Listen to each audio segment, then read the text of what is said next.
everybody, this is Grimmy, and this is an audiobook of my ongoing series, My Father's Warmth, which is a My Hero Academia Todoroki AU. Don't expect any good voice acting from this, I'm not a voice actor, so when you're listening to this audiobook, think of more like your mum telling you a bedtime story. I will not be attempting to replicate people's voices. Don't expect that from me, please.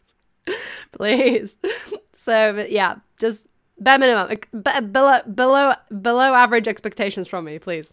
My Father's Warmth is a happy Todoroki AU fanfiction where it's a retelling of the Todoroki family story if NG Todoroki was never traumatized and got the guidance and support he needed growing up. Another thing to consider is I am making references to the My Hero Academia Vigilante series, and I am trying to keep it as canonically accurate as possible, but because of some of the continuation errors with Vigilantes and My Hero Academia, I've tried to make it as canonically accurate as possible, but there might be some things wrong. I'm trying my best. But I am writing these references and the timeline of My Hero Academia Vigilantes alongside this story with the assumptions everybody has read it and knows what's being referenced. I'm not going to delve into detail with Vigilantes and that side of things because that's too much for my tired little brain to handle, unless it's absolutely necessary. I will be writing Vigilantes' timeline from the perspective of the Todoroki and what they know. So if you want to fully understand what's going on, go read Vigilantes. Some of the events from Vigilantes will be off, they will be wrong, they might not be accurate, but some things that needs to happen for some story stuff and my mental sanity because there's a lot to keep track of. So I tried my best to make it as canon compliant as I could, but yeah, I tried my best, that's a lot, okay, I'm sorry. Chapter 41, Fierce. During the week after Natsuo did his entrance exam and was awaiting results, Fuyumi travelled down to Fukuoka to visit her messy friend from UA. She'd opened up a hero-themed restaurant in her home prefecture. A good reason to visit her. Isn't that a bit gimmicky? Natsuo had asked when Fuyumi described her plans. I guess, but it's in a highly touristic area. The point of it is to promote local heroes. She managed to get a bunch of deals so she sells their merchandise while having info about them throughout the restaurant. Fuyumi explained to her family, showing the online brochure her friend had sent her. She opened earlier this year and she's been dying for us to visit her. That's how she found herself arriving at Fukuoka, her messy friend bounding up and down in joy at seeing her ice princess again, and she had dramatically cried when hugging Fuyumi.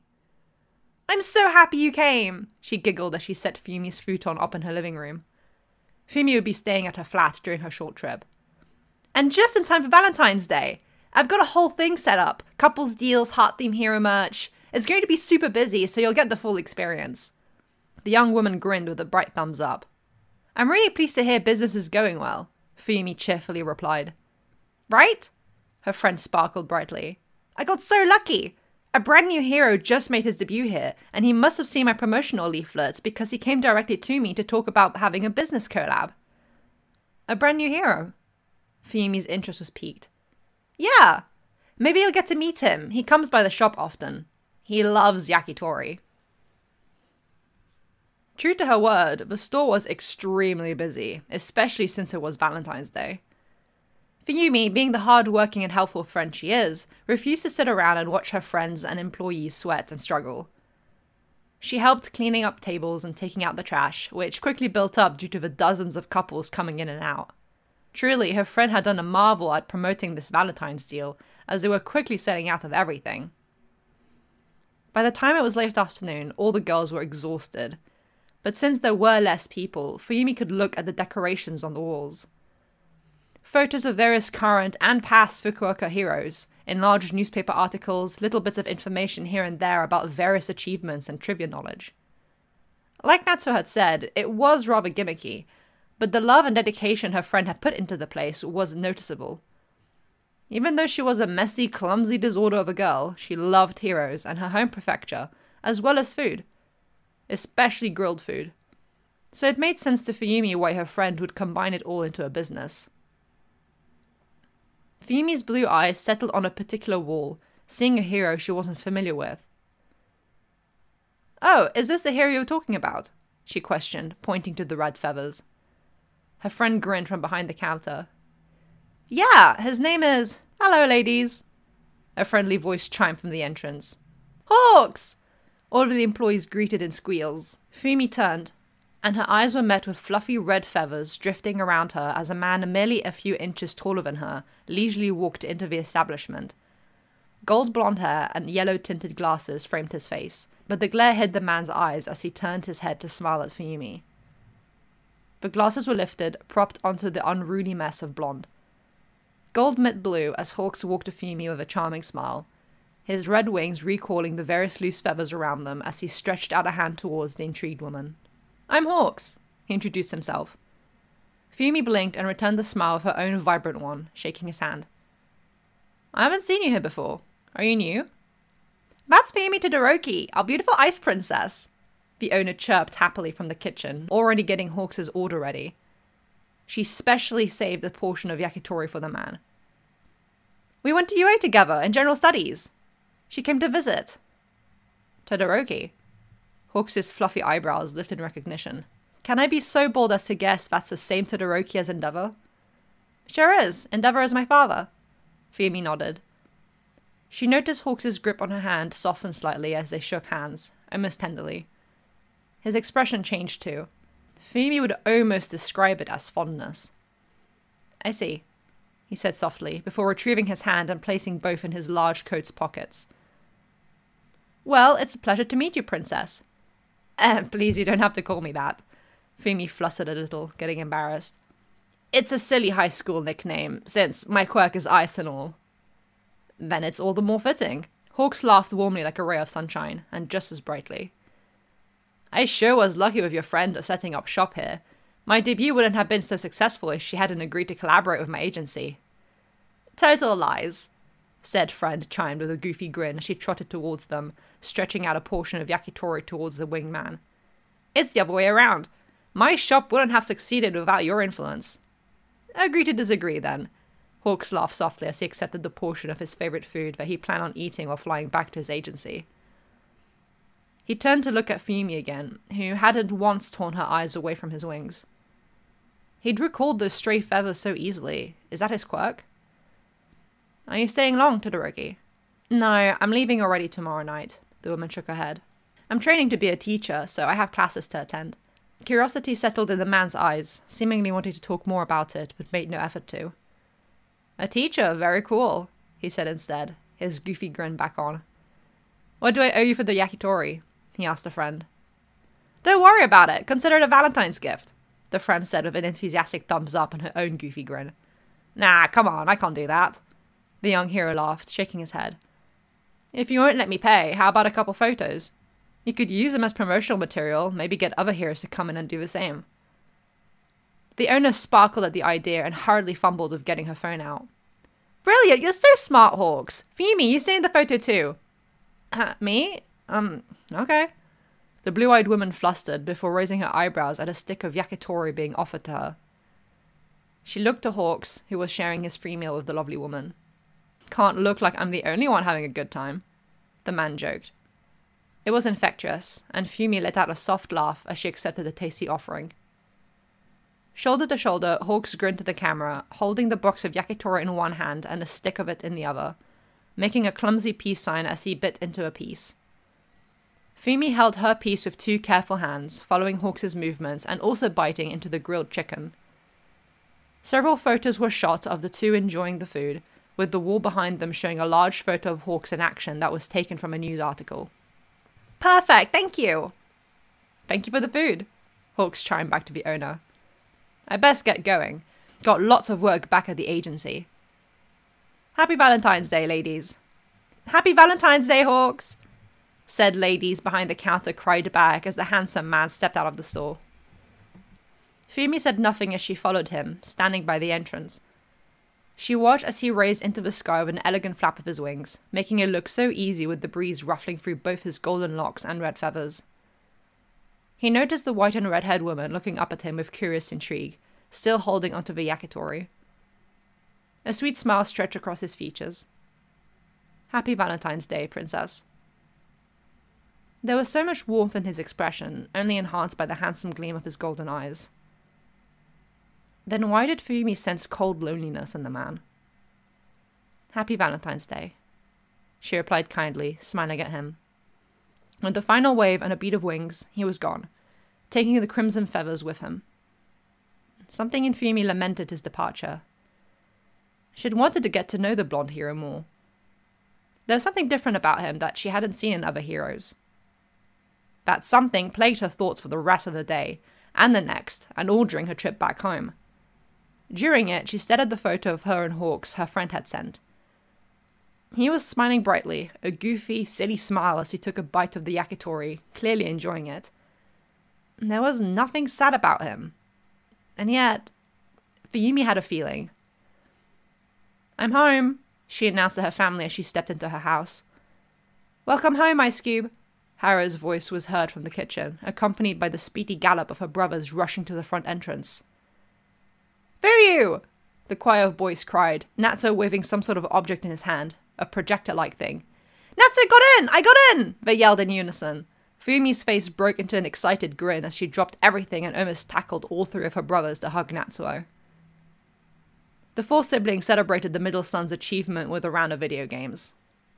Mostly, Fuyumi watched as her brothers duked it out, observing with perplexed amusement as the youngest and eldest all but screech at each other over the colourful race game they were playing. Something about using items to slow down the other and knocking them off the map. Fuyumi wasn't sure, but couldn't help but laugh. Especially since Natsuo was well in first place, while Toya and Shoto were in dead last, both trying to set the other as far back as possible. "Get your elbow out of my face!" Shoto whined as Toya used real-life tactics to distract the two-tone-haired boy from escaping last place. "Get better," Toya snarked back, but was clearly having a great time. Shoto's fifth loss in a row was devastating, while Natsuo could only win, seeing how Toya wasn't even trying to compete. His only goal was dragging his little brother down with him into the loser's pit. "This is one dangerous game," Fuyumi laughed, seeing how Shoto and Toya were ready to throw each other into the koi pond after each round. "Looks fun though. You wanna go? We could plug in a fourth controller," Natsuo offered, motioning to said unused object. "Maybe I'll actually get a challenge while these two bicker." "Okay, sure." The soul sister nodded, going to do just that. "I'm surprised you and Grandpa managed to figure any of this stuff out. Or did you get help from an employee?" "We got help," Toya nodded, smacking Shoto in the face with the pillow as the boy let out a muffled grumble. "Not from an employee, though. That guy was completely useless. I met a gamer called Tomura. He suggested which consoles to get, as well as this game." He motioned his head to the TV. "Tomura? That's an odd name, depending on how you spell it," Fuyumi commented. "Who calls their child something so mournful?" "Was he nice at least?" "Yeah, nice enough. A bit rude, but once we got talking, he seemed interested in my studies," Toya replied. He kept out the comment of Tomura indirectly calling him a freak. "Honestly, I want to try and find him again. He has a skin condition that makes him scratch his neck to almost the point of bleeding, and he has scars on his face. I might be assuming things, but I'd bet it's got to do with his quirk." "You always think things have got to do with quirks." Shoto pushed the pillow out of his face, sitting on it instead so Toya couldn't use it as a weapon anymore. "That's because they usually do. It's hard for it not to be in the society we're in," Toya replied. "Do you know how many papers I've read about quirks being the core issue? From discrimination to chronic illnesses, you'd be surprised how many struggle because of something they're just born with." "How are classes going, actually?" Natsuo asked, curious himself. "All I ever hear from you is that math is a devil's creation and you deserve better than having to deal with it." "Despite math," Toya said with every hateful bone in his body, "classes are actually going great. My teachers are really interesting and encourage discussion during lessons. I don't think that's made me particularly popular, though," he added with a sheepish expression, gaining raised eyebrows from his siblings as Fuyumi fiddled with the additional controller. Toya liked to question everything, understand why things are just accepted as a status quo, how factual certain widely accepted theories were, and why so little had been done to help the public understand the depth and complexity of quirks, especially with how each generation got more and more powerful and detailed. This was mainly in the quirk study side of his courses, alongside the usual subjects like biology and math. And while his teacher seemed more than delighted at having somebody actually raise their voice and challenge the ideals, his classmates, not so much. Apparently, they just wanted to have the info and go. Toya wanted to actually understand. Because he wanted to help those like him with a quirk not built for his body, with limits set so low that he might as well be quirkless. Which was another thing in itself that bothered him. All humans were at one point quirkless, so why discriminate against those now? Couldn't you just not? Natsuo offered with a flat expression. I doubt it's personal, it just sounds like a bunch of tired students who want to go home. If that's the case, why go to school at all? Toya retorted with a raspy whisper, annoyed. I think Toya's right. He's making the most of his classes. I try and do the same with mine, Fumi offered. Too many times she'd heard the same speech about teaching kids to fit in when speaking of quirks. If we want to inspire a change and understanding, we can't just accept info without an explanation. It defies the point of learning. You two are doing too much, the middle son argued. Says the guy going into the UA hero course, Toya jabbed, stretching over Shoto to kick Natsuo in the knee with his heel. Ow! The siblings laughed at the boy's whine before concentrating back on the video game, the boys ready to collectively dunk on their sister during the game and give her a real taste of gaming's competitive nature. Fumi won. Tomura lost, again. With an annoyed flick of his wrist, his controller clattered onto his desk, the young man glaring at the game over screen of his first-person shooter. It wasn't a hard level or anything, there was just a section that needed perfect timing at the right angle to shoot the final boss, and it was really testing his patience. What little he had. Annoyed, he might absently reach for his neck to scratch it, feeling the need starting. As he did, his eyes flickered down to an obnoxiously coloured video game case. An older edition of the racing game he'd suggested to that guy and his grandfather a month or so ago. Kurogiri had gotten it for him when he was younger. He hadn't played it in a while. Sick of losing and of looking at the same visuals over and over again, Tomura shrugged and decided to switch out games. As the all too colourful screen popped up with a loud, cheerful cry, he'd forgotten how loud it was, his mind returned to the memory of a month ago. Toya Todoroki. He looked up the name afterwards. Turns out it had been Endeavor's son after all. He'd found some old news articles about the then expecting parents, 19 or whatever years ago, along with various clips and photos of toddler Toya hanging around Endeavor while he was on patrol. Tomura had squinted at first, not recognizing him due to the red in his white hair. Or maybe the white in his red hair. Who knows? He'd also read through some fan forums, going down the internet rabbit hole. As per usual, trash people had their trash opinions, Tomura lazily reading through them with no interest. Until he read the name Himura, and followed that rabbit hole. Turns out the Todoroki kids had quite a weird and messed up maternal line. Not the first time he's come across that. It made Toya's interest in becoming a quirk-focused doctor more sensical. Despite that, Tomura wondered if there was another reason. But more than that, Haru Todoroki. That was Endeavor's father. No wonder Tomura hadn't connected the dots at the time. The soft-spoken man was nothing like the brute the number 2 hero was. The older man's expression had been kind and warm. Fatherly, if Tomura dared put a name to it. Must be nice to have a family that gives a shit, Tomura thought bitterly, anger bubbling in his chest as he grabbed his controller a little too violently, threatening to accidentally decay it. His little finger twitched. The anger simmered down to an underlying hum.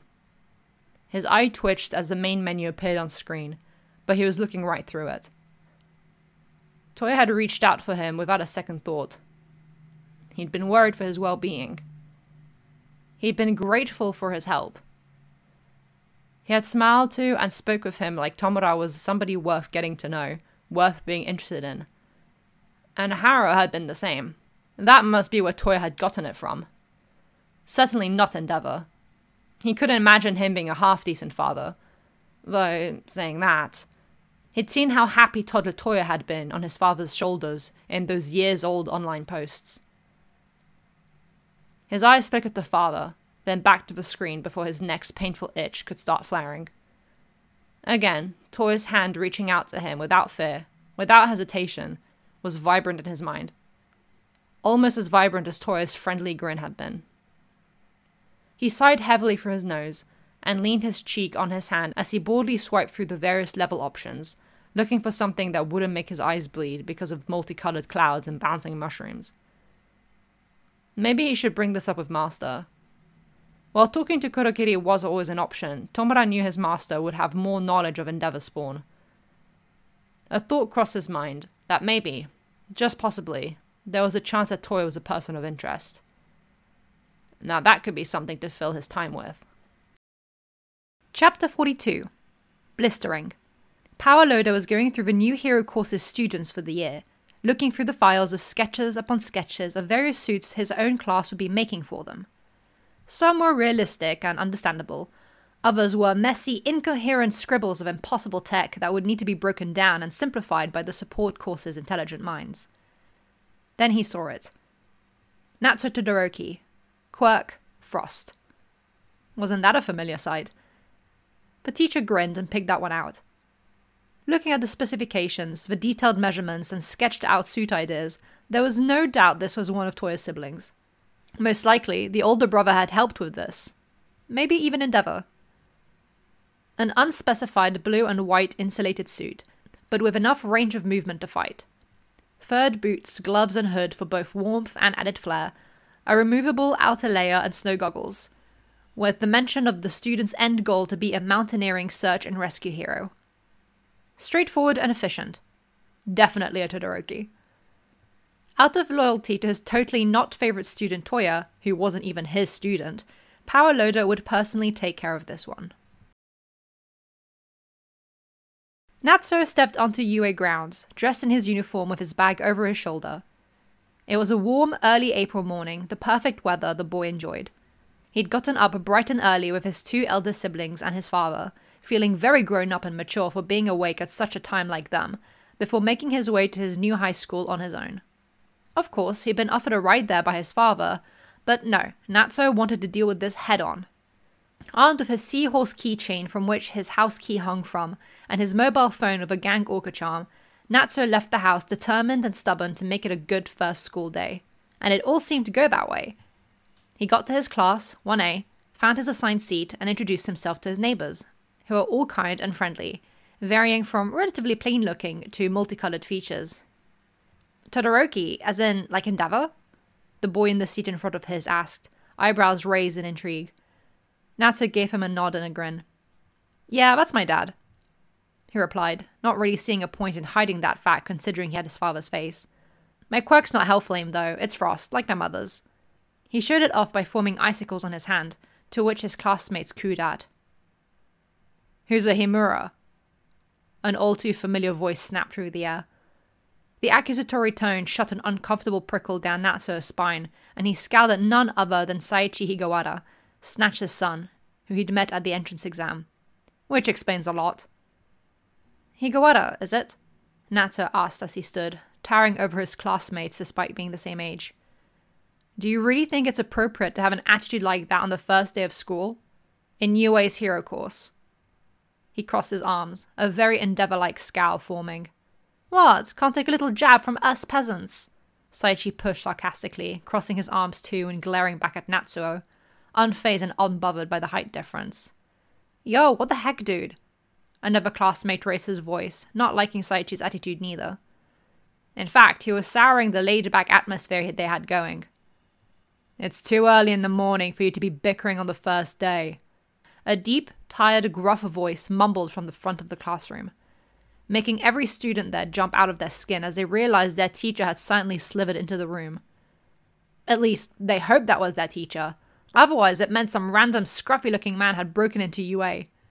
Seemingly having just gotten out of bed himself, halfway out of a yellow sleeping bag that reminded Natsuo of a banana. I'm Shota Aizawa, your homeroom teacher. These are your PE uniforms, grab a set and put them on, we're going out to the field. Wait, what? What was going on? All the students were getting whiplash. Sir, what about the entrance ceremony, or orientation? One girl asked, raising her hand. You're on the hero course. the disheveled-looking teacher replied flatly, placing sets of PE uniforms onto his desk from a box underneath it. Be rational. You're here to learn, and time is precious. That's how the students found themselves in the open training field, dressed in blue, white, and red workout clothes in the sunny spring air. Not that Natsuo minded. In fact, he was quite intrigued. He had no previous school experience to base this on, but he knew that UA did things differently, doing things in a non-traditional manner.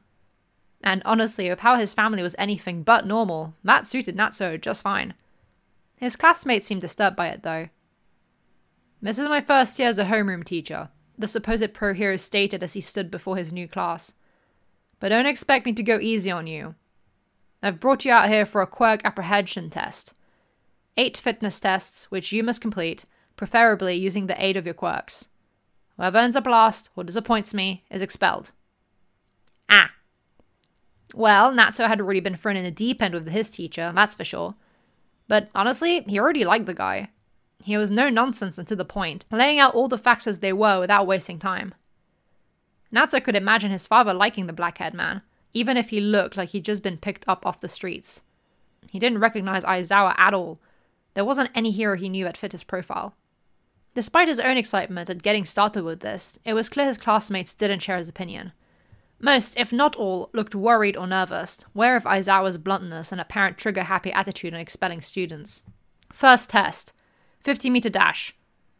The teacher announced with all the enthusiasm of a sleepy cat in the sun. Maybe if Endeavor hadn't trained him, Natsuo would have found these tests difficult. But he didn't. In fact, he found it fun. Being able to incorporate his quirk into the tests challenged his creativity and abilities in a similar way that he'd done with his family, be it ice skating with Yumi or wrestling it out with his brothers. Using his ice to skate to the finish line, he completed the 50 meters in 5 seconds. Grip strength, he got 71 kilograms with some effort, using his quirk to keep his hand steady like a grippy glove. Standing long jump, he gave himself a boost with his ice, clearing the sandbox. Repeated side steps, sit-ups, seated toe touch, and distance run were all of relative ease to Natsuo, seeing how he was used to doing most of these things as warm-ups with his father and brothers. With the distance run, he simply skated to the end again, ending up first with quite some distance. During that time, Natsuo didn't pay much attention to what the others were doing, concentrating on his own successes to at least be sure he wouldn't get expelled on the first day. That would be hard to explain to his family. Until the time for the ball throw came. Higawara, your go. Aizawa called out flatly. This, Natsuo paid attention to. The sandy-coloured haired boy walked out from the group of students and got into position, grabbing the ball with his left arm. As he leant back to throw the ball, his hand and arm turned into sand, and in a fast whip-like motion that left a sharp crack sounding in the air, Saichi threw the ball an incredible distance away, shouting in effort as he did. 231 meters, Aizawa noted.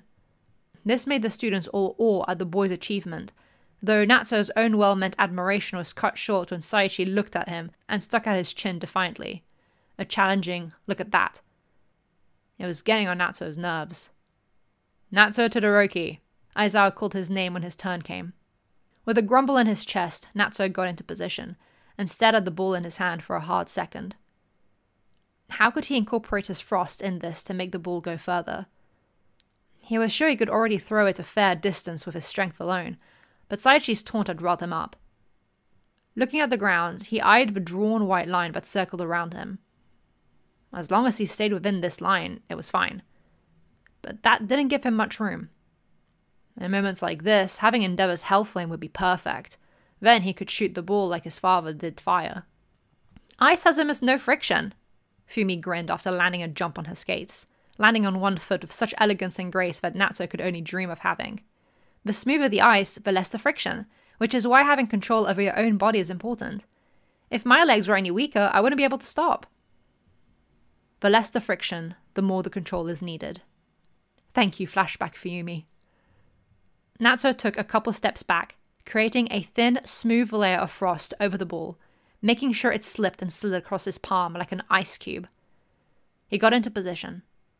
Throwing the ball with as much strength as he could physically muster, he boosted himself by using his ice as a starting block to push off from, spinning his body with frost at his feet to get as much velocity in his movement as possible in such a minimal space. Covered in light, smooth frost, the ball sped through the air at a speed even surprising to Natsuo. With stuttered silence, his classmates watched as the ball flew the distance before dropping. They waited for the result. 303 meters, Aizawa said after a moment, before eyeing Natsuo with an almost displeased scowl. Did you gamble that throw? His mostly white-haired student looked at him with confusion, panting a little at the effort. Huh? Sorry, what do you mean, sir? Natsuo tried to stay respectful, breaking down the ice he'd manifested with his foot and clearing it up for the next student. Frosting the ball, using the ice as a boost to heighten your speed. You'd need a highly disciplined amount of control for that, a reckless attempt that could have gone wrong if you slipped or done a misstep. Aizawa clarified, half-lidded black eyes glaring into Natsuo's soul. Just because this kid was Endeavor's son didn't mean he was going to be lenient. He'd get treated the exact same. Oh, no, I know that, Mr. Aizawa.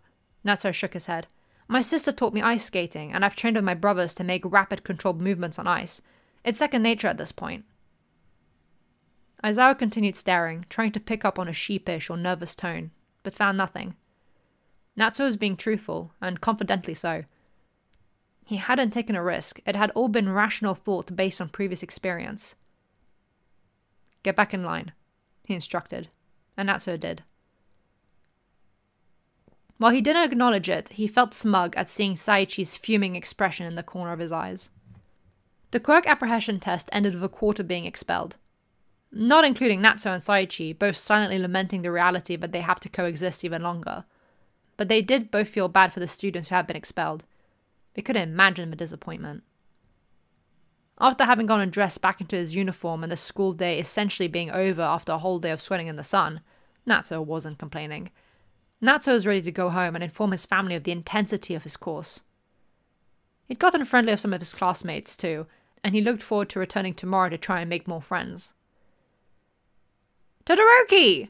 A loud, obnoxious, and very familiar voice bounced in the corridor, making Natsuo snap his head at the source. It was a blonde man with amber glasses, seemingly dragging Aizawa down the hall towards the teen boy. Natsuo instantly recognized him as President Mike. It was hard not to when Toya listened to his broadcasts. Nice to meet you, Todoroki boy, the blonde greeted loudly. Good work on your first day of UA. Oh, thank you. Natsuo straightened his shoulders with a small nod of thanks, before looking to Aizawa and properly bowing to him in a polite manner like his mother had taught. Thank you for today, Mr. Aizawa. You really impressed him, you know, President Mike said, practically shaking Aizawa, who looked just about ready to cease existing. He may not show it, but he's a real good guy. You're doing too much again, Aizawa grumbled, but made no attempts to smack his friend's hands off of him. His eyes settled on his student instead, who was barely half a head shorter than him. You mentioned brothers. Is the youngest named Shoto? Natsuo's eyebrows lifted. Yes, he is. He's just under 4 years younger than me. He wants to be in the hero course too, he replied, before his expression became perplexed. How come you know him? We met your pops and little bro in our first year of UA, President Mike announced, shooting finger guns at the boy. A super chill dude, your dad. Offered a Razorhead here a psychic position, but would you believe it, he refused. Natsuo wasn't familiar with that hero name, but maybe Endeavor was. I would have refused being a teacher too, but you and Midnight hounded me, Aizawa deflected. Somehow, seeing his teacher being teased and probed at by the blonde hero made a grin spread on Natsuo's face. It was like watching an alternate version of his father and uncle bickering. And then he remembered. There'd been a third student Shoto and his father had met at the time. One that had died. He vaguely recalled Toya calling Shoto the unlucky number 4, the number of death, which is why the student had died. And this was back when Toya still said cruel things to and about Shoto. Natsuo didn't know whether to bring it up or not. He continued to smile instead. I'm sure my father will be pleased to hear I'm in good hands, he said to fill the silence. He was, and so was Shoto. I know Razorhead. He was part of the team in Naruhata a while back, Enji said as he pet Harusame, who was purring contentedly in his arms. I thought he looked familiar. Sounds like you're going to have a thorough teacher. That's one way to put it, Natsuo said sheepishly, now wearing his Gangoku hoodie. He expelled a quarter of the class on the first day because he didn't think they had potential. That's crazy. Wait until you start proper training in UA. Enji laughed softly with a shake of his head. Then talk to me about crazy. That means he's going to be my teacher too when I go, right? Shota asked from his mouthful of mochi his mother had brought home today. Unless they change things by the time you join, yeah, Natsuo replied brightly. Shota's face broke into a happy smile at that, vaguely remembering the blonde and black-haired teens he'd met at such a tiny age. Especially, he fondly remembered the light blue-haired boy, Loud Cloud, and his warm, energetic smile.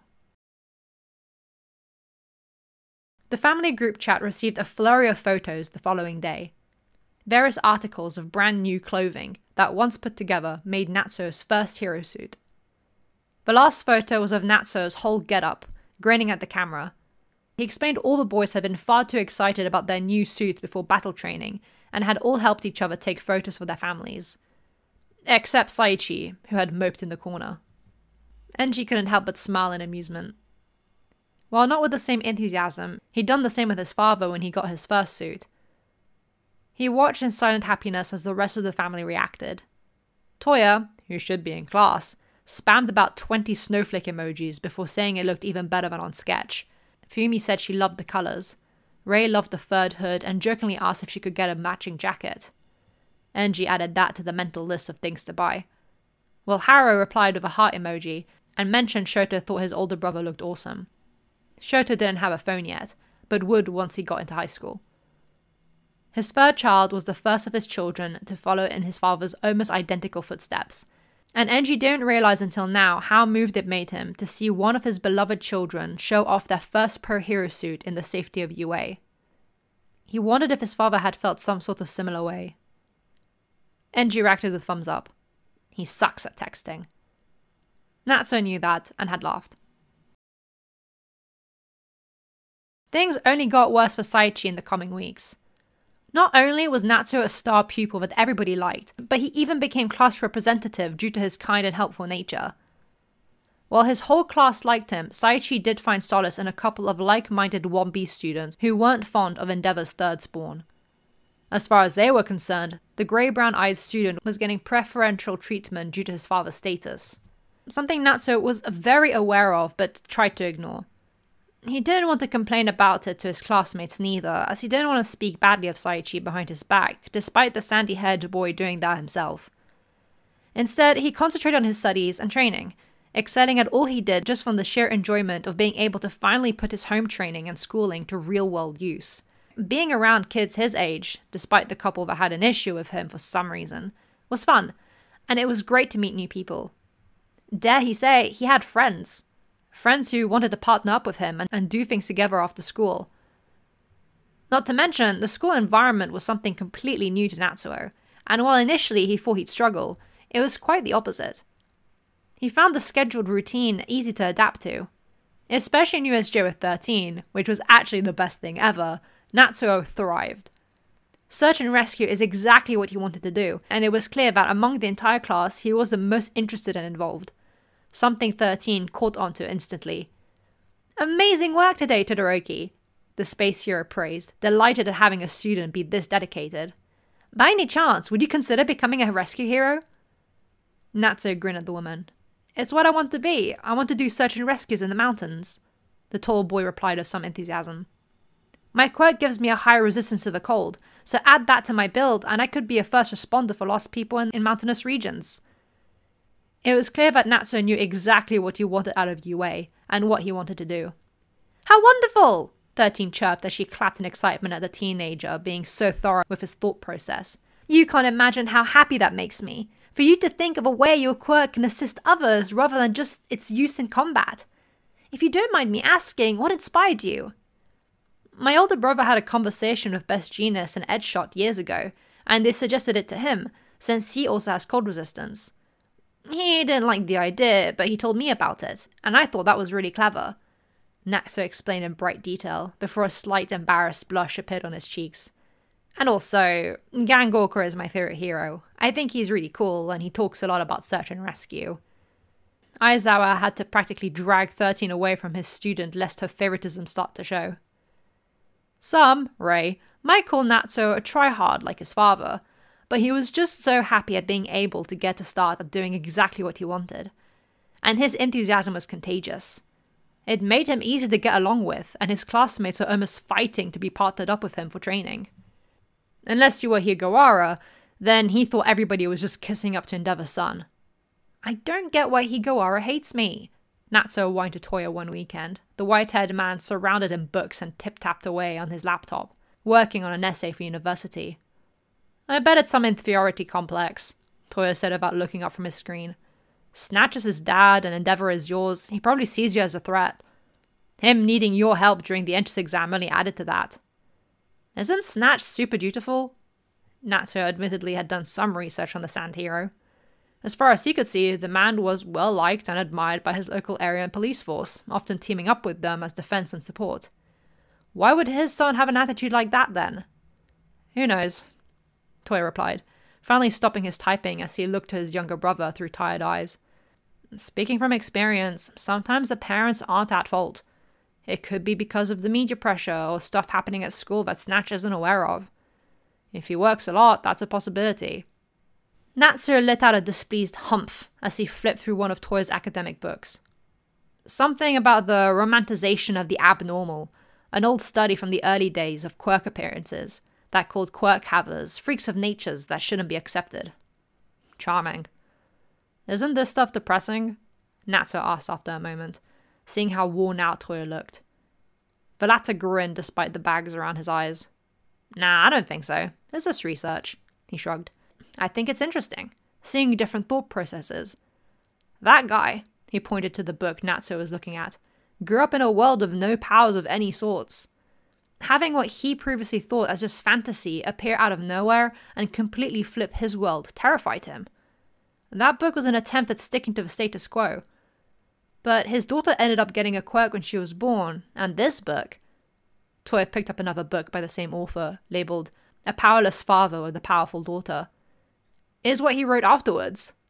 It took some time, but his opinion changed, because he learned to not be afraid for the sake of his daughter. She became one of the first heroes as we know them today, fighting for those who couldn't for themselves. Natsuo's mind drifted as his brother info-dumped, but that last phrase caught his attention. As in, protecting people who have no means to protect themselves? He asked, a raised eyebrow. That's another way to put it, yeah. Toya nodded, before returning to drafting his essay. Natsuo hummed at that, leaning his chin on his hands. For a moment, he watched his brother type away at a quick speed, focused on whatever part of his essay he was on. Somewhere in the house, he could hear his mother humming some old Japanese folk song while making dinner. His grandfather and father were still at work, and Fumi had taken Shoto to her ice skating rink. Harusame was snoring peacefully atop a pile of books and papers Toya most likely needed. As the younger boy got lost in thought, Toya stopped typing again and stretched his arms and back with a groan, something popping and creaking in his back. What's your essay about? Natsuo asked, taking any small break Toya took to speak with him. To what extent does the environment affect quirks in a child's development state? Toya said with a yawn. Not at all a personal topic, he added with a jokingly sarcastic tone. Natsuo rolled his eyes and shook his head. I guess if you want to help kids with difficult quirks, you want to figure out how much comes from them and how much is caused by outside influences, right? Exactly that, Toya nodded, then thought for a moment before he wrestled with the pile of books to look for a specific one in the middle of the stack. Speaking of, what's Yuri teaching you right now? Other than typical school stuff, we've done battle trials. That was fun, Natsuo replied, thinking to when him and his teamed-up classmate wiped the floor with their opponents. Natsuo had created a wall of ice to hide their location and split the opposite team, which was then just a question of apprehending them one by one. And I love doing search and rescue with 13. USJ is huge and super impressive. It's so cool that they have a whole sector just to teach that. It might as well have been built just for me. It's perfect.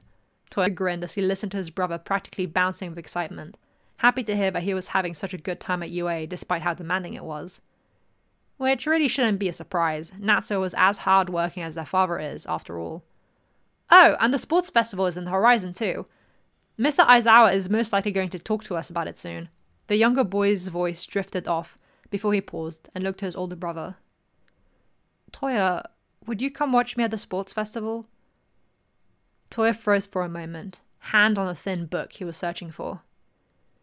There it was, what Recovery Girl had brought up. Natsuo wanted him to come to the sports festival to look at him. There was no doubt the rest of the family would go, but Toya had a feeling that him going would be the most important thing to his younger brother. Anxiety rippled in his chest at the thought of becoming jealous again like he had been of Shoto so many years ago. He hadn't felt that same anger since the accident, not with Dr. Tozura supporting him every step of the way. They had even moved their weekly sessions for once a month instead because of the progress he had done and with him starting further education. But that fear of what if remained. What if he spiraled? What if he started having those same feelings, but this time directed Natsuo? Toya doesn't think he'd be able to live with himself if he did. And yet, disappointing his brother who worked so hard was the last thing he wanted. Toya knows that empty pit in his chest he'd get if his father wouldn't go through the effort to come look at him succeed, and Toya would rather be dead in the ground but let himself be the source of that feeling for Natsuo. Of course, he said, smiling to Natsuo. The whole family will. No way I'm getting left behind. The joy in his brother's face at that response was worth it. Toya would walk through hell and back if it meant making Natsuo happy. In that case, you're going to want an ace up your sleeve for the sports festival, he said with a mischievous grin, pulling out the book he'd been looking for.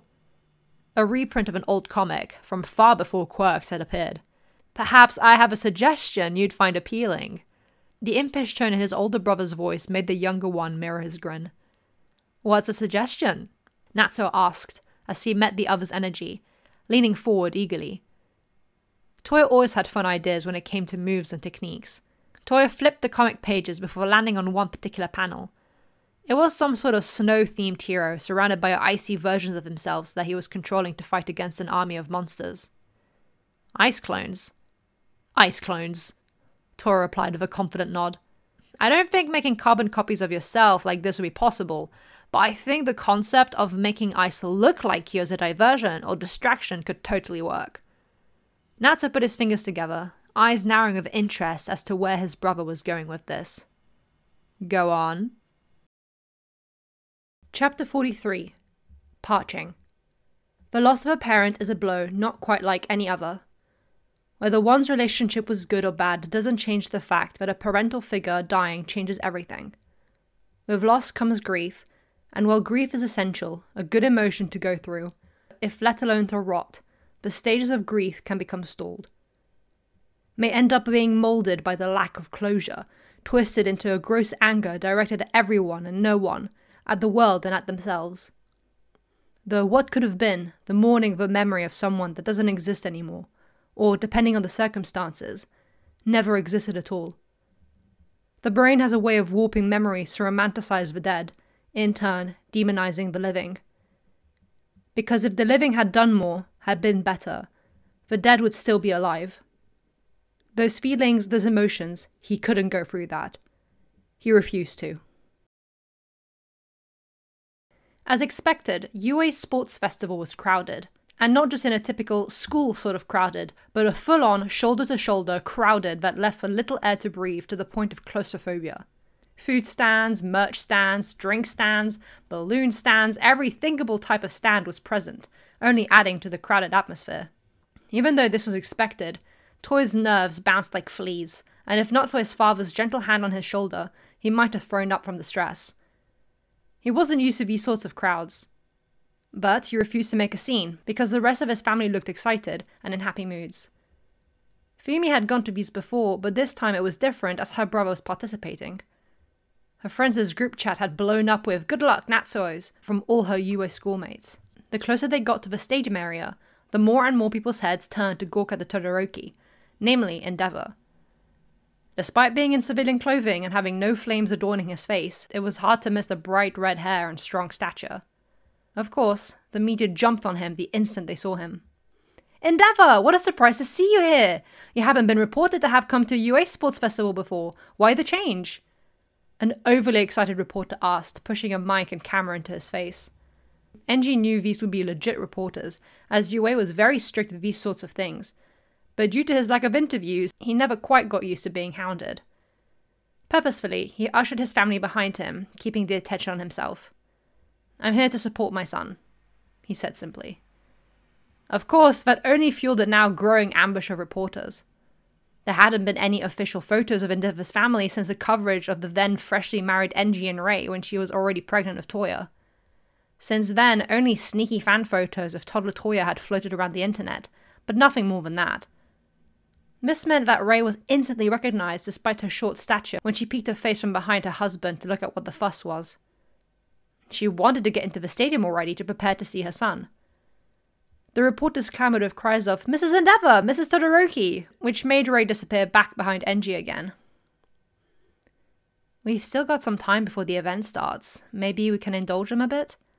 Haru offered, knowing that Enji would start getting annoyed by the prying questions by now.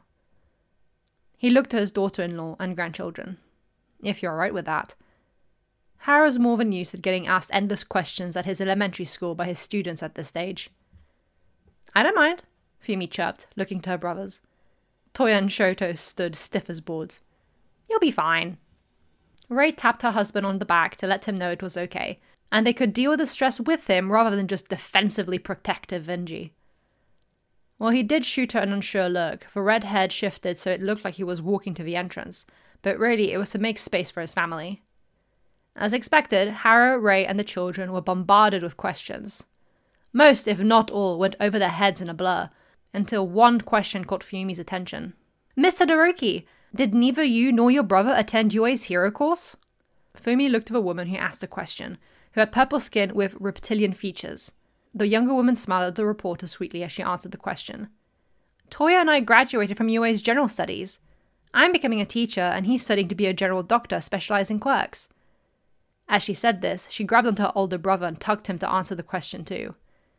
"Becoming a pro hero is a noble path, but not ours. We want to help in other ways."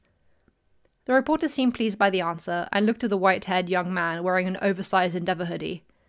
A lesser son might have been embarrassed at this, but Toya would never hide from being an Endeavor fan. "What she said," he replied dumbly. We both want to help kids with tough quirks. Going to UA was the best place to get a start with that. Learning from UA teachers like Powerloader helped with understanding the complexity of quirks. Once he started talking, he found it easy to get into a groove, especially since he could speak about what he found interesting. Unlike Shoto, who stood like he'd been nailed to the floor by his feet.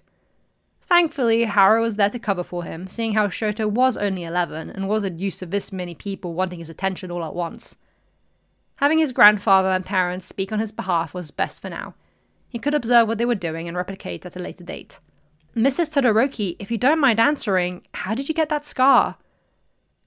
It was a well-intentioned question, polite without being pushy, but addressing the mismatching skin everybody was silently pondering. Toya's body ran cold yet hot at the same time. This was it. His mother was going to answer, and he'd spiral, the world knowing that it was his fault because no matter what careful training his father had given him, he couldn't control his quirk because of his unruly emotions and anger towards his baby brother. He'd made his siblings cry, and honestly being shamed publicly is what he deserved. "Oh, it's so silly! I slipped while holding the kettle and spilled hot water over myself." Rei's voice laughed brightly, completely unbothered by the question. "In my panic, my frost quirk activated, and I essentially gave myself freezer burn." Toya looked to his mother as she tucked her hair behind her ear, revealing her scar better. No shame, no embarrassment, no self-conscious body language. She spoke about the burn as if it was nothing more than as if she had been slightly scratched by Harusame kneading as he got pet. "That must have been a traumatizing experience," another reporter said, noticing the eldest child's pale expression while the other family were gently serious at the topic being brought up. All but Rei, who might as well have been radiating pure sunshine. "It certainly was scary, but we pulled through," Rei added with a motherly tone before touching her scar. "That's a warning to everyone. If you get a burn, don't put ice on it. Run it under cold water and call an ambulance if the burn is larger than your palm."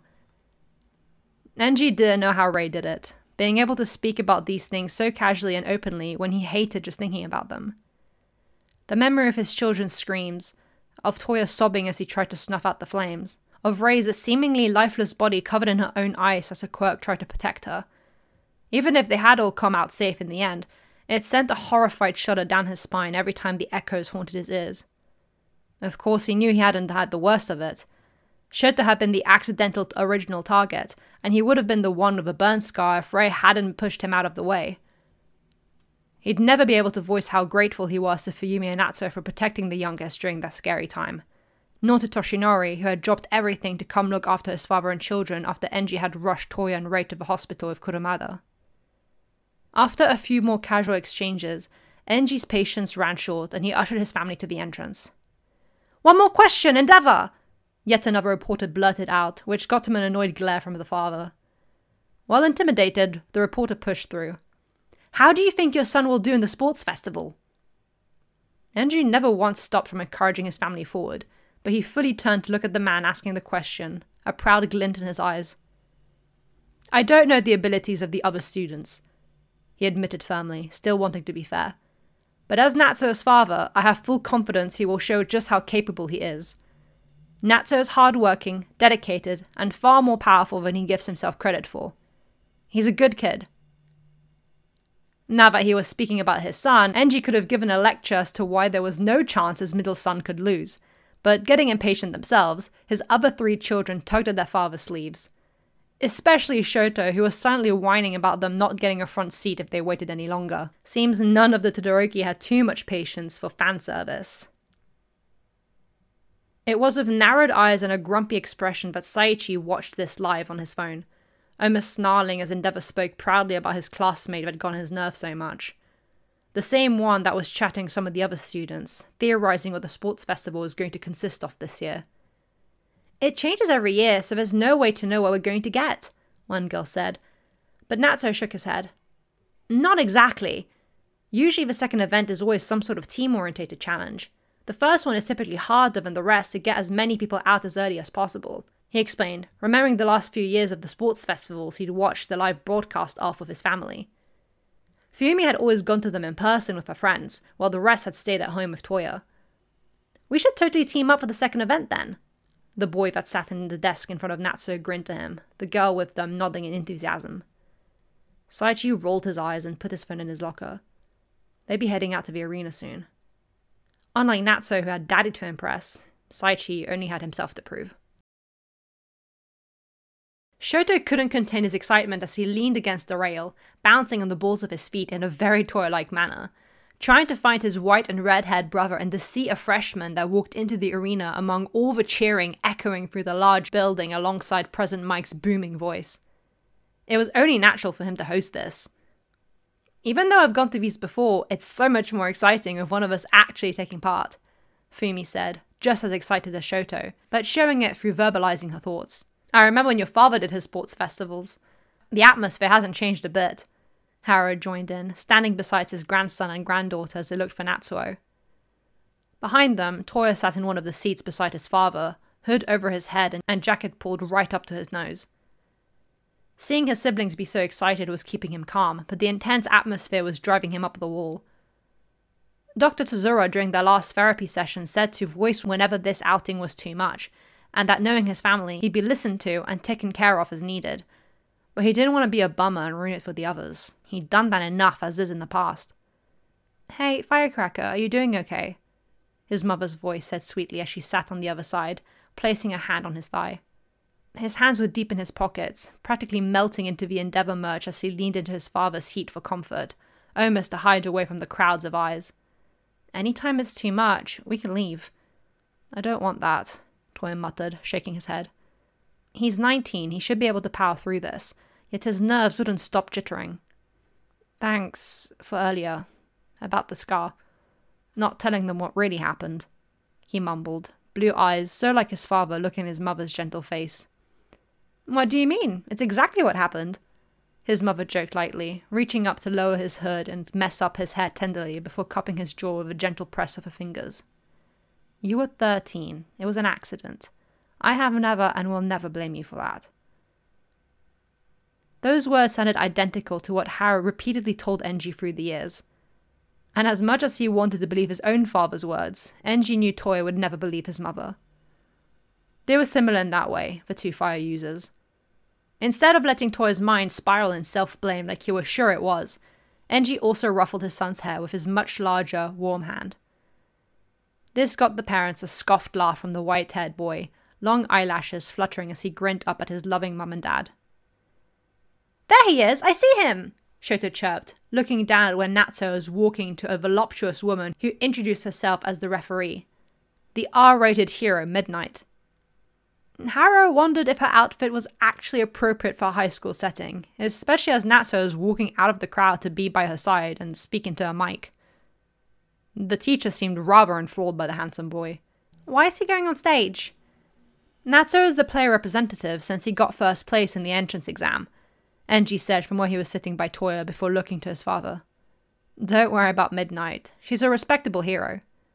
A bit too obsessed about her own age and youth with a flirtatious personality, but she'd been in the Naruhata team as well, and Enji knew she took her job seriously, especially if she was allowed to be a UA teacher. Haru sent Enji a sheepish look. Old habits die hard, and he worried Natsu wouldn't be treated like the kid he was. On stage, Natsu felt a little nervous at speaking to such a large audience. Being both player and class representative put a lot of weight on his words to represent his class well, and with some in 1B not liking him already due to Saichi's influence, he really thought hard about his words. Looking into the mic, he glanced at Midnight, who gave him an encouraging thumbs up and a wink. Being Endeavor's son, the man being curt with words, Midnight had a feeling Natsu was equally not the public speaking type. The boy took a small breath. I have full confidence that Class 1A will show the potential we have as future heroes, that are capable and trustworthy. Natsu said firmly into the mic, a polite smile on his face as he spoke. He hoped that Aizawa, next to President Mike, caught that this was directed at him. Aizawa did, and couldn't help but exhale sharply in mild amusement, though it didn't show. Count on Endeavor's son to see the potential in each of his classmates' abilities. To those who knew Endeavor's one-liner when he became number 2, this curt speech coming from the mostly white-haired teen was strongly reminiscent of that moment. Positive murmurs echoed through the audience as Natsu returned to his classmates, who, save for Saichi, were all grinning at him for having such faith in them. Truth be told, they'd all been shaken since the quirk apprehension test and already losing such a large number of their classmates at Aizawa's harsh judgment. Way to go and put pressure on everyone, Saichi hissed when Natsu passed him. The latter ignored him. Easy to say, coming from Endeavor's kid. A voice he didn't know from Class 1B said. Natsu ignored that too. Looking at the audience, Enji saw smiles and nods among pro heroes and civilians alike. Clearly, they liked what Natsu had said. Looks like a sweet kid, he caught somebody saying. Very similar to Endeavor, don't you think? Another said. Yes, but more laid back and friendly. Their friend responded. Enji knew that to be true and took no offense. Instead, his own small, proud smile graced his face as he went to stand by his father and children. Toya stayed seated with his mother, not feeling confident enough yet to stand by the railing like the others. The first event was an obstacle course. Calling it a race would be like calling of a Titanic a fishing boat.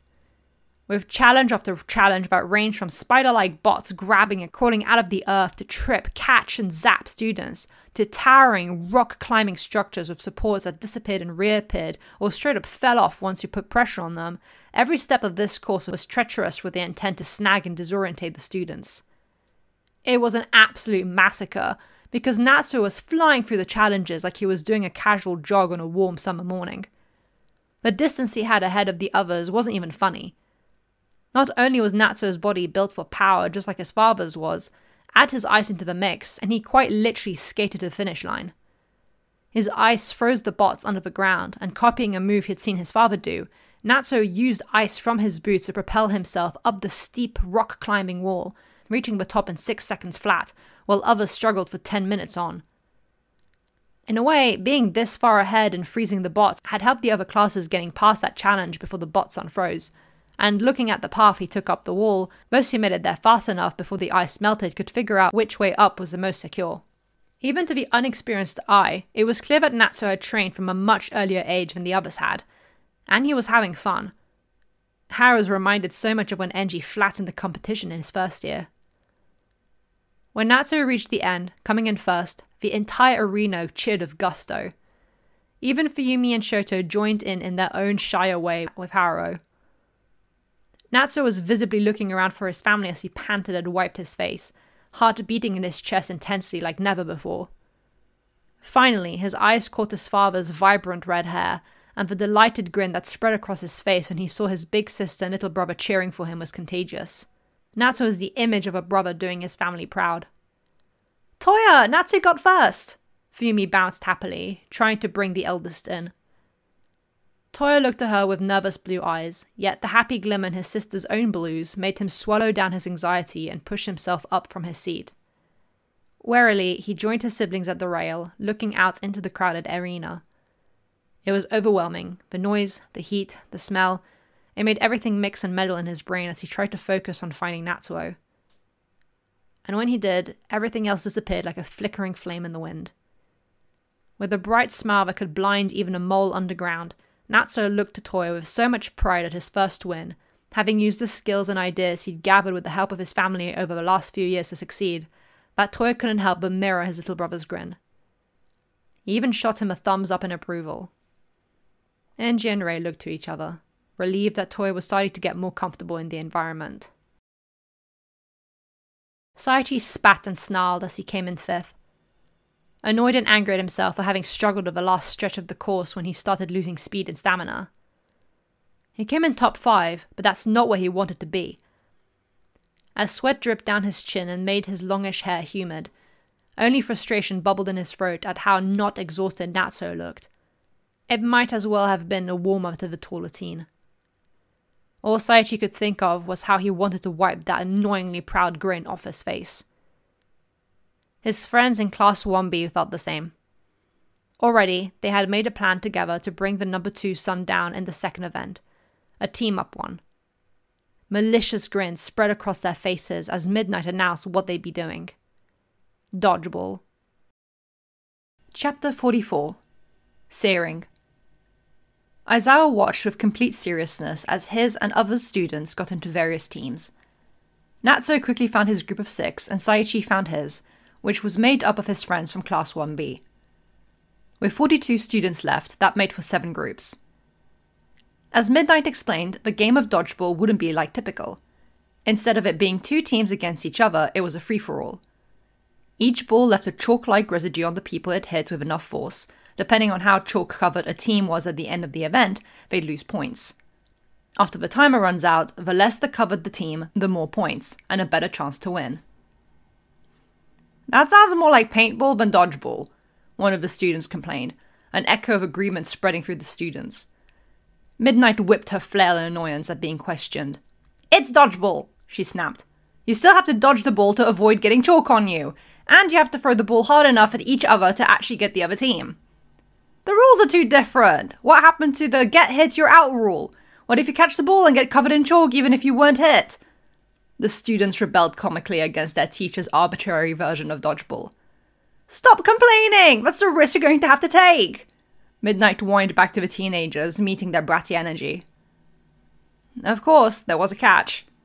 Natsuo, having been first in the race, only needed to be hit 1 time, and his team would lose all their points instantly. So his team would need to protect him during the entire event. "That's so unfair," Shota complained to his father. "All the teams are going to gang up on his." "When you're successful and at the top, more eyes are on you," Enji replied, not looking away from his grey-eyed son as he spoke to his team. "The pressure of the world around you is the risk you take." Yue didn't mess around. Natsuo knew that, but it was still shocking. "Are you sure you want me on the team?" he asked his classmates. He didn't want to be the reason his teammates lost, but they all grinned at him. "Obviously!